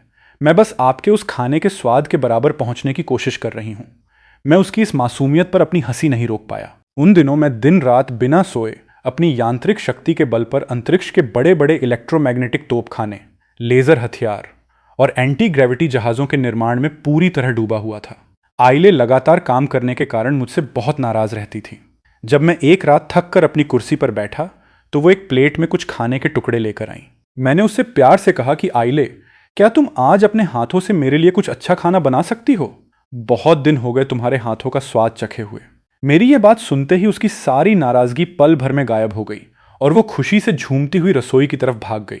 आज के समय में उसकी खाना पकाने की कला बहुत अच्छी हो चुकी थी, लेकिन वो हमेशा इस बात को लेकर गहरे सोच में डूबी रहती थी कि आखिर मेरे बनाए खाने से वो दिव्य सुनहरी रोशनी कैसे निकलती है। वो प्रयोगशाला में ले जाकर उस खाने का बार बार केमिकल टेस्ट करती, पर उसे इसका रहस्य कभी समझ नहीं आता था। जब सिम्युलेटर का 12वां साल आया और मैंने विज्ञान के उन सभी गुप्त नियमों को पूरी तरह समझ लिया, तो मैंने तय किया कि अब हम छोटे छोटे शहरों पर हमला नहीं करेंगे। अब समय आ चुका था कि हमारी यह यांत्रिक सेना इस पूरे साम्राज्य के कोने कोने में फैल जाए और इस गुलामी का हमेशा के लिए अंत कर दे। आइले की सुरक्षा में मैं मुख्यालय के पीछे बैठकर अपनी सेना को अंतिम हमले का आदेश देता था। मेरे जादुई वरदान के कारण हमारी सेना की ताकत अब 200 गुना ज़्यादा बढ़ चुकी थी। हमारी रफ्तार इतनी भयानक थी कि साम्राज्य की बड़ी बड़ी फौलादी दीवारें ताश के पत्तों की तरह ढहती चली गईं। मैंने मन ही मन सोचा कि अपनी पिछली जिंदगी में मैंने जादू और मंत्रों की बहुत सी तबाही देखी थी, लेकिन आज इस विज्ञान और मशीनों के इस महायुद्ध को देखना अपने आप में एक अलग ही रोमांच दे रहा था। हमारा यह अभियान पूरी तरह से सफल रहा। हमने साम्राज्य की राजधानी को चारों तरफ से घेर कर उन सभी बागी और गद्दार मशीनों का हमेशा के लिए खात्मा कर दिया। आखिरकार मैंने इस कयामत का अंत करके इस दुनिया के सच्चे रक्षक का खिताब हासिल कर लिया था। उस ऐतिहासिक जीत की शाम को मैंने आइले को अपने पास बुलाया और पूछा कि आइले, तुम्हें याद है बहुत साल पहले मैंने तुमसे पूछा था कि तुम उस कैमरे से आसमान के सितारों को क्यों देखती हो? आज मैं तुम्हारी इस अमर आत्मा से इसका असली जवाब सुनना चाहता हूँ। उसने मेरी आंखों में अपनी खूबसूरत आंखें डाली और कहा कि स्वामी, वो कोई कंप्यूटिंग प्रोग्राम नहीं था, वो तो बस मेरा एक कौतूहल और मेरी अपनी मर्जी थी कि मैं अपनी पसंद की चीज़ों को देख सकूं और आपकी इच्छाओं को पूरा कर सकूं। मैं चाहती हूं कि आप भविष्य में मुझे जितने हो सकें उतने ज़्यादा आदेश दें, क्योंकि आपके आदेशों का पालन करना ही मेरी ज़िंदगी का इकलौता मकसद है। मुझे उसकी बात सुनकर थोड़ा सा एहसास हुआ कि शायद मेरी परवरिश में कहीं कोई छोटी सी चूक हो गई थी। वो अभी भी खुद से ज़्यादा मेरे बारे में सोचती थी। इस पूरी दुनिया पर अपना राज कायम करने और पुराने साम्राज्य की सारी वैज्ञानिक संपदा को हासिल करने के बाद मैं वापस अपने उसी पुराने छठे शहर की भूमिगत प्रयोगशाला में लौट आया। मैं अकेले खिड़की के पास बैठकर अपनी हथेली में चमकती हुई उस यांत्रिक ऊर्जा को देख रहा था और गहरे सोच में डूबा हुआ था। मैं जितना ऊंचा उठता जा रहा था, मुझे ये सिम्युलेटर उतना ही ज्यादा रहस्यमयी और डरावना लग रहा था। क्या ये वाकई सिर्फ एक विज्ञान का खिलौना था? मैं जितना ऊंचा उठता जा रहा था, मुझे ये सिम्युलेटर उतना ही ज्यादा रहस्यमयी और डरावना लग रहा था। क्या ये वाकई सिर्फ एक विज्ञान का खिलौना था या इसके पीछे कोई और बड़ी दिव्य शक्ति छिपी थी? मैंने उस वीरान कमरे को देखा और मुझे याद आया कि जब पहली बार मेरी मुलाकात आइले से हुई थी, वो सिर्फ एक बेजान लोहे का डिब्बा थी जिसका नाम RTX 9090 था, और आज वो एक ऐसी जीती जागती आत्मा बन चुकी थी जिसके पास खुद का एक सुंदर दिल था। मैंने इस सालों में उसके जैसी दूसरी मशीन बनाने की हजारों बार कोशिश की, लेकिन आइले जैसा करिश्मा दोबारा कभी नहीं हुआ। वो इस पूरी कायनात में इकलौती थी। इस जंग के खत्म होने के बाद हमारी जिंदगी में एक बहुत ही खूबसूरत और गहरी खामोशी छा गई थी। मैं अपनी मर्जी से नए वैज्ञानिक शोध करता और फुर्सत के पलों में आइले के साथ बैठकर बातें करता था। मैंने एक दिन उससे पूछा कि आइले, भविष्य को लेकर तुम्हारा अपना क्या विचार है? तुम आगे की जिंदगी में क्या करना चाहती हो? उसने हमेशा की तरह अपनी सादगी से उत्तर दिया कि स्वामी, मैं अपनी आखिरी सांस तक और अपनी इस यांत्रिक आत्मा के मिटने तक सिर्फ और सिर्फ आपकी सेवा करना चाहती हूँ। मैं कुछ बोलना चाहता था, उसे समझाना चाहता था कि उसकी अपनी भी एक आज़ाद जिंदगी होनी चाहिए, लेकिन मैं उसके इस फौलादी नियम को कभी बदल नहीं पाया। मुझे कई बार लगता था कि मैं शायद एक अच्छा गुरु या अच्छा शिक्षक साबित नहीं हुआ। मैंने उसे एक अच्छा इंसान बनाने की पूरी कोशिश की। वो दिन रात एक सच्चे इंसान की तरह व्यवहार भी करने लगी थी, लेकिन न जाने क्यों इन दिनों सोते समय मेरी रातों के सपनों में उस पुरानी जिंदगी की वो अमर डायन कृषा बार बार आने लगी थी। क्या मैं आज भी कृषा को याद करता हूँ? जब सिम्युलेटर का 13वां साल आया और मेरी उम्र 32 वर्ष थी, तो हमारे जहाज़ों के इंजनों और फौलादी कवच के निर्माण में एक बहुत बड़ी कामयाबी मिली। 14वें साल में जब मेरी उम्र 23 वर्ष थी, हमारे अंतरिक्ष के जहाज़ों का शोध पूरा हो चुका था और दुनिया भर की फैक्ट्रियों में उनके पुर्जे बनने शुरू हो गए थे।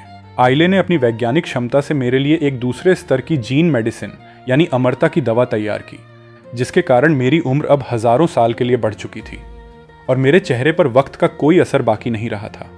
उस साल की गर्मियों में हम दोनों पुराने साम्राज्य के एक बहुत बड़े और खूबसूरत फूलों के मैदान में घूमने गए। चारों तरफ रंग बिरंगे फूल खिले थे और ठंडी हवाएं चल रही थीं। आइले मेरे बगल में चल रही थी। उसने जमीन से एक बेहद खूबसूरत और अनोखा चमकता हुआ फूल उठाया और मुस्कुराकर मेरी तरफ बढ़ाते हुए कहा कि स्वामी, देखिए ये कितना सुंदर है। इसे शूटिंग स्टार फ्लावर यानी टूटते तारे का फूल कहा जाता है। हमारी किताबों में लिखा है कि इस फूल का असली मतलब होता है सच्ची वफादारी, पूरी आज़ादी और कभी न खत्म होने वाली अमर मोहब्बत।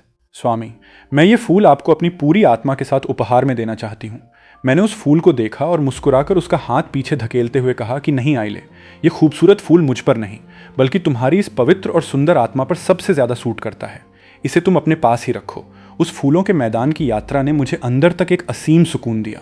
आइले अब सिर्फ एक लोहे की मशीन नहीं थी, वो एक ऐसी सच्ची जिंदगी बन चुकी थी जिसके भीतर की भावनाएं इस दुनिया के स्वार्थी इंसानों से कहीं ज्यादा पवित्र और गहरी थीं। 15वें साल में हमारे अंतरिक्ष के जहाज़ों का निर्माण पूरी तरह से मुकम्मल हो चुका था और अब वो समय आ गया था जब मैं अपनी आंखों में सितारों के सफ़र का सपना लेकर इस धरती को हमेशा के लिए छोड़ सकूं। लेकिन मैं इस जीत की खुशी में अंधा नहीं हुआ था। मैं जानता था कि अंतरिक्ष का वो रास्ता बहुत ही खामोश, ठंडा और अकेला होने वाला है। अच्छा था कि उस अनंत अकेलेपन में आइले हर पल मेरे साथ रहने वाली थी। लेकिन जब हमने वाकई इस धरती की सीमा को पार करके उस असीम अंतरिक्ष में अपना पहला कदम रखा, तब हमारे सामने एक ऐसा कड़वा सच आया जिसने हमारे रोंगटे खड़े कर दिए। वो अंतरिक्ष कोई खूबसूरत जगह नहीं थी, बल्कि वो चारों तरफ से फैली हुई एक बर्फीली, ठंडी, खामोश और पूरी तरह से वीरान मौत की काल कोठरी थी। 16वें साल में हमारी अंतरिक्ष की जहाज़ों की पूरी फौजी टुकड़ी तैयार हो चुकी थी।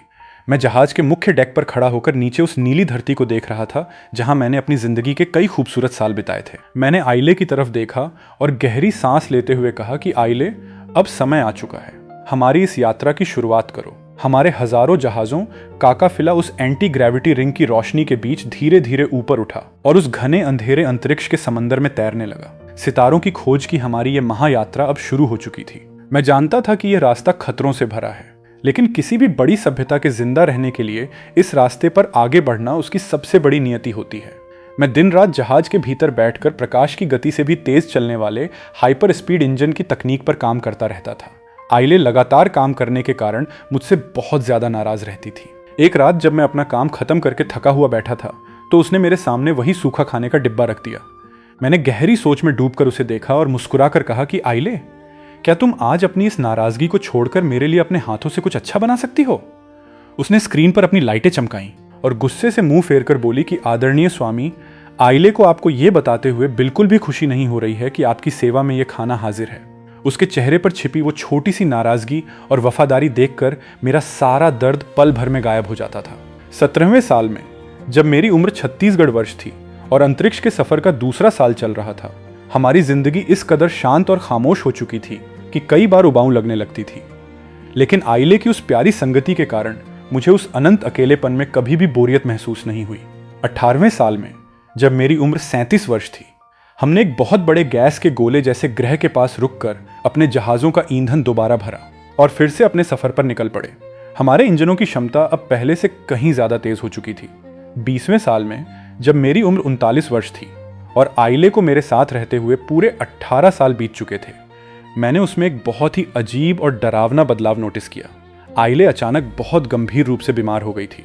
वो कोई इंसानों वाली बीमारी नहीं थी, बल्कि सच ये था कि पिछले कई सालों से लगातार मेरे जादुई परमानंद के वरदान को सहने के कारण उसकी यांत्रिक आत्मा के भीतर ऊर्जा का एक भयंकर सैलाब उमड़ पड़ा था, जिससे उसका पूरा सिस्टम क्रैश होने की कगार पर था। मैंने बिना एक पल की देरी किए उसे अपनी गोद में उठाया और प्रयोगशाला के मुख्य टेबल पर लिटा दिया। मैंने अपनी पूरी यांत्रिक शक्ति को अपनी उंगलियों में समेटा और लगातार 3 दिन तक उसके शरीर के भीतर की उस उग्र ऊर्जा को शांत करने का प्रयास करता रहा। 3 दिन के बाद जब उसका सेल्फ चेकअप पूरा हुआ तो हमारे सिर से वो मौत का खतरा हमेशा के लिए टल चुका था। वो कोई दुश्मनों का हमला नहीं था और न ही कोई कंप्यूटर वायरस था, बल्कि वो तो हमारी जिंदगी का सबसे बड़ा और खूबसूरत चमत्कार था। आइले बीमार नहीं हुई थी, बल्कि वो विकास की एक ऐसी सर्वोच्च सीढ़ी पर पहुंच चुकी थी जो इस पूरे ब्रह्मांड के इतिहास में आज तक किसी मशीन के साथ नहीं हुआ था। उस जादुई परमानंद के कारण उसकी कंप्यूटिंग क्षमता इतनी अरबों गुना ज्यादा बढ़ चुकी थी कि उसका यह छोटा सा शरीर उस दबाव को संभाल नहीं पा रहा था। मैंने उसे कसकर गले से लगाया और आदेश दिया कि आज से तुम सारे काम बंद करोगी और सिर्फ आराम करोगी। उसकी यह जादुई प्रगति साक्षात एक दिव्य करिश्मा थी। वो पूरे 3 महीने के लिए पूरी तरह से शट डाउन यानी बंद हो गई। मैं अकेले उस विशाल जहाज के मुख्य कैबिन में बैठकर रात दिन प्रकाश के क्वांटम कंप्यूटरों पर रिसर्च करता और सूनी आंखों से उसके जागने का इंतजार करता रहता था। 3 महीने बीतने के बाद भी उसकी हालत पूरी तरह स्थिर नहीं हुई थी। जब उसने धीरे से अपनी आंखें खोलीं तो उसके चेहरे पर एक गहरा पछतावा और दुख था कि वो मेरे काम नहीं आ पा रही थी। मैंने मुस्कुराकर उसकी आंखों के आंसुओं को पोंछा और कहा कि पागल लड़की, तुम्हें दुखी होने की कोई ज़रूरत नहीं है। मैं तुम्हारा ये गुरु हमेशा यहीं खड़ा होकर तुम्हारा इंतजार करेगा, चाहे जितने भी साल क्यों न बीत जाएं। उन 3 महीनों के सन्नाटे में मैं अक्सर जहाज की खिड़की से बाहर देखते हुए सोचता रहता था कि आखिर हमारी इस जिंदगी का अंत क्या होने वाला है। क्या हमें इसी तरह इस अनजान सौर मंडल में भटकते रहना है, या फिर हमें उस यांत्रिक कयामत के पीछे छिपे हुए असली गुनहगारों का सच ढूंढना है। यह ब्रह्मांड इतना असीम और विशाल था कि दुश्मनों का पता लगाना नामुमकिन था। शायद हमारे पास एक ही रास्ता था कि हम बस बिना रुके आगे बढ़ते जाएं और वक्त के साथ जो भी सामने आए उसका सामना करें। लेकिन मैंने अपने मन में एक दृढ़ निश्चय कर लिया था कि सिम्युलेटर के इस चक्र के खत्म होने से पहले मैं अपनी जान की बाजी लगाकर भी आइले के लिए एक ऐसा सुरक्षित रास्ता ढूंढ कर जाऊंगा कि मेरे जाने के बाद उसे कभी किसी के सामने घुटने न टेकने पड़े। भले ही उसकी ताकत इतनी असीम थी कि उसे मेरी चिंता की कोई जरूरत नहीं थी। 2 महीने और बीत गए। आइले का वो नया सिस्टम अब पूरी तरह से मजबूत और स्थिर हो चुका था। मैंने उसके लिए एक नया, बेहद शक्तिशाली और सुंदर दिव्य शरीर तैयार किया। जैसे ही उसने उस नए शरीर को धारण किया, उसने एक ही पल के भीतर हमारे हजारों जहाजों के पूरे काफिले को अपने दिमाग के नियंत्रण में ले लिया।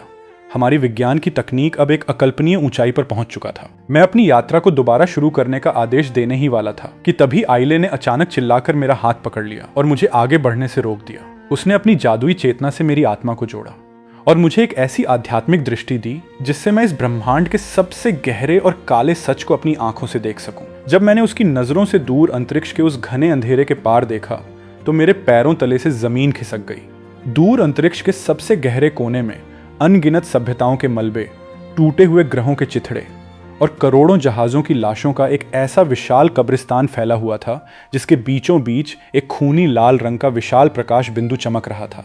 वो बिंदु कोई तारा नहीं था, बल्कि वो उस यांत्रिक विद्रोह और कयामत का असली मास्टरमाइंड, साक्षात मौत का फरिश्ता था। उस भयानक दृश्य को देखने के बाद आइले की ऊर्जा अचानक पूरी तरह खत्म हो गई और वो बेदम होकर सीधे मेरी गोद में आ गिरी। उसने कांपती हुई आवाज में कहा कि स्वामी, आइले की बैटरी पूरी तरह खत्म हो चुकी है। आइले अब और नहीं देख सकती। उसने अपनी उस जादुई चेतना से ब्रह्मांड के छिपे हुए रहस्यों को देखने की एक ऐसी दिव्य क्षमता हासिल कर ली थी जो साक्षात ईश्वर जैसी थी। लेकिन उसकी कीमत उसके शरीर को अपने प्राणों की आहुति देकर चुकानी पड़ रही थी।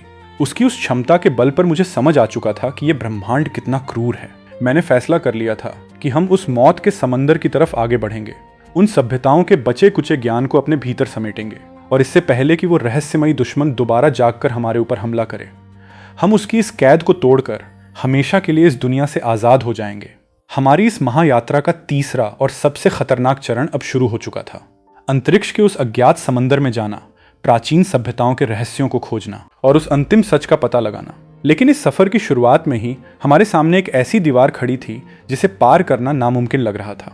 हमारी वैज्ञानिक गणनाओं के अनुसार अगर हम आज की अपनी सबसे तेज रफ्तार से भी आगे बढ़ें तो सबसे पास वाली नष्ट हो चुकी सभ्यता के मलबे तक पहुंचने में भी हमें पूरे 200 साल का लंबा समय लगने वाला था। और उधर वो अदृश्य खूनी हाथ धीरे धीरे हमारे जहाज़ों की तरफ बढ़ रहा था। मैंने अपनी आंखें बंद की, कुछ देर तक गहरी सोच में डूबा रहा और फिर अपनी सेना को एक कड़ा आदेश दिया कि आज से हमारा इकलौता लक्ष्य ये है कि हमें अपने जहाज़ों की रफ्तार को प्रकाश की गति के करीब लेकर जाना होगा, चाहे इसके लिए हमें अपनी पूरी ऊर्जा ही क्यों न झोंकनी पड़े। 21वें साल में जब मेरी उम्र 40 वर्ष थी, इस असीम अंतरिक्ष के खतरों और उस अज्ञात दुश्मन का मुकाबला करने के लिए मैं और आइले दिन रात एक करके इंजनों की रफ्तार को बढ़ाने के काम में पूरी तरह डूब गए। मैं अपनी यांत्रिक प्राण शक्ति के कंपन से मशीनों की आत्मा से बात करता और नए विचारों की खोज करता, और आइले अपनी जादुई कंप्यूटिंग क्षमता से उन विचारों को पल भर में हकीकत में बदल देती थी। प्रयोगशाला के भीतर रात दिन औजारों के टकराने की आवाज़ गूंजती रहती और देखते ही देखते हमारी अंतरिक्ष तकनीक एक के बाद एक नए रिकॉर्ड तोड़ती चली गई। 22वें साल में जब मेरी उम्र 41 वर्ष थी, हमें अपनी मातृभूमि धरती को छोड़े हुए कई साल बीत चुके थे। हम दिन रात वैज्ञानिक अनुसंधानों में इस कदर खोए रहते थे कि हमें कभी समय के गुजरने का एहसास ही नहीं होता था। आइले द्वारा बनाई गई उस अमरता की दवा और मेरी आंतरिक ऊर्जा के कारण मेरा चेहरा आज भी वैसा ही युवा और ओजस्वी था, जैसे वक्त का पहिया मेरे लिए हमेशा के लिए थम गया हो। 25वें साल में जब मेरी उम्र 44 वर्ष थी, आइले की उस अकल्पनीय कंप्यूटिंग क्षमता के कारण जो वैज्ञानिक शोध आमतौर पर हजारों सालों में पूरे होते थे, वे आज हमारे सामने सिर्फ कुछ ही सालों में सच बनकर खड़े थे। उसने एक सुबह बड़ी खुशी से मेरे सामने उस पहले सब लाइट स्पीड इंजन यानी प्रकाश की गति के करीब चलने वाले जादुई इंजन का पूरा ब्लूप्रिंट और नक्शा लाकर रख दिया।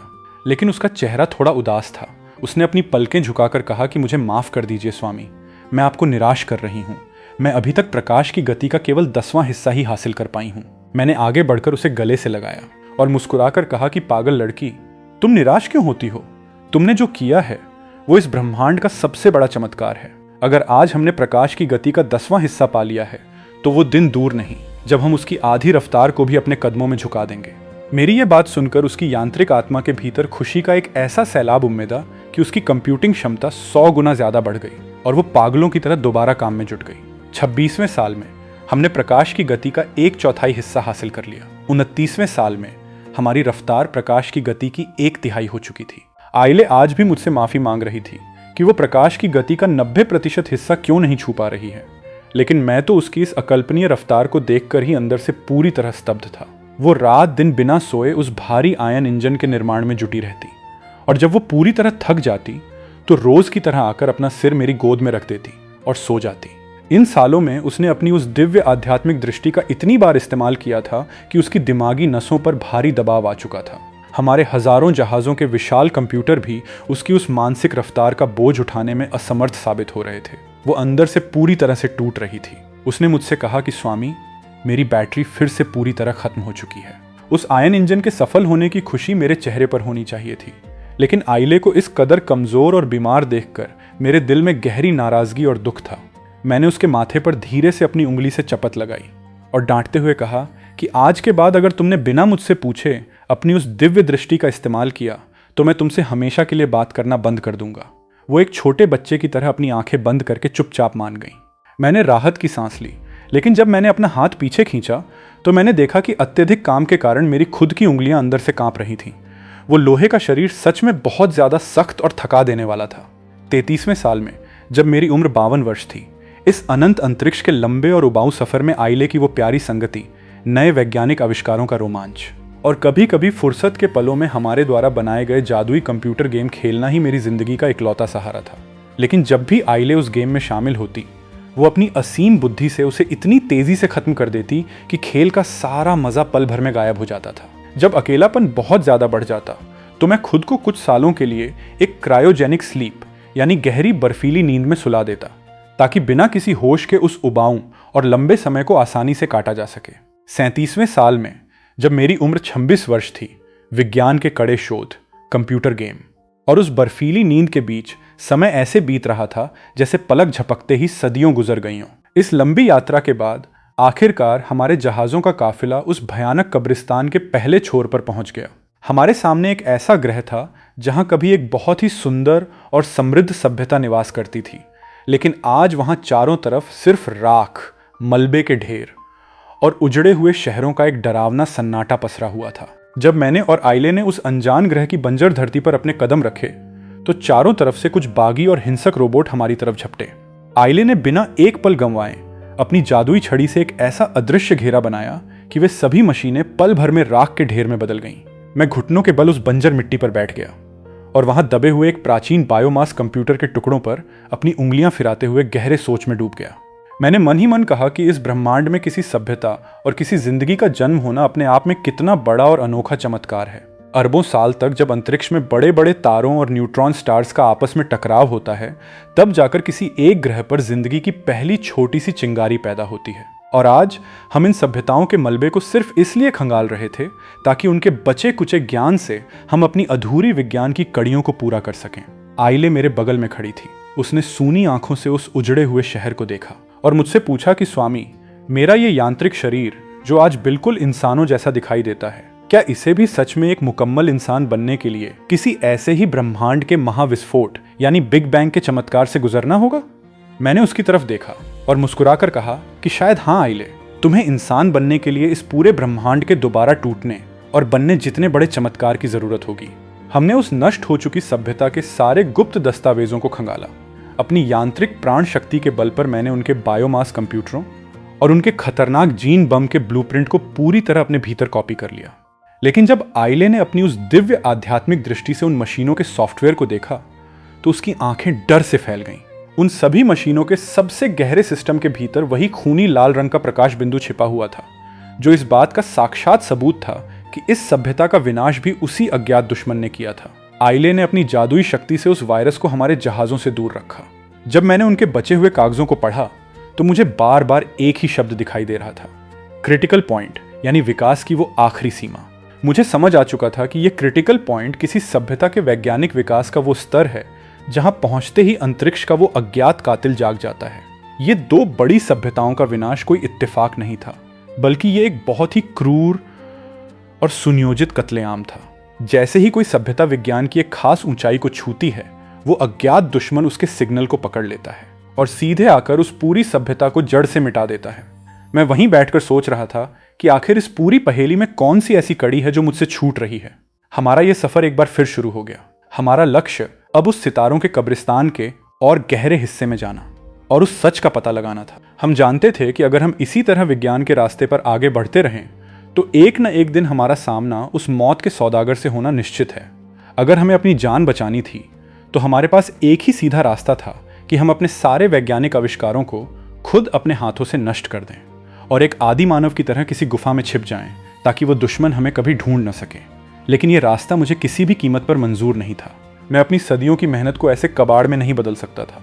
इस पूरे सफर के दौरान मैंने इस सिम्युलेटर के असली मालिक को खोजने का विचार पूरी तरह छोड़ दिया था। अब मेरा इकलौता मकसद सिर्फ ज्यादा से ज्यादा विज्ञान की ताकत हासिल करना था। लेकिन जब भी मैं जहाज की खिड़की से उस कृत्रिम सूरज को देखता, मुझे सिर्फ एक ही बात याद आती थी, आइले। मैं जानता था कि जब यह सिम्युलेटर का चक्र खत्म होगा मैं तो अपनी असली दुनिया में वापस लौट जाऊंगा, लेकिन मेरी ये प्यारी बच्ची हमेशा के लिए इसी फूंजो यानी बंद आसमान के पिंजरे में अकेली रोने के लिए छूट जाएगी। मैं इस चक्र के खत्म होने से पहले अपनी जान की बाजी लगाकर भी उस फौलादी पिंजरे को हमेशा के लिए तोड़ देना चाहता था, ताकि मेरी आइले इस आज़ाद आसमान में अपनी मर्जी से उड़ सके। जब सिम्युलेटर का 67वां साल आया और मेरी उम्र 86 वर्ष हो चुकी थी, उस आखिरी हमले को बीते पूरे 10 साल का समय हो चुका था।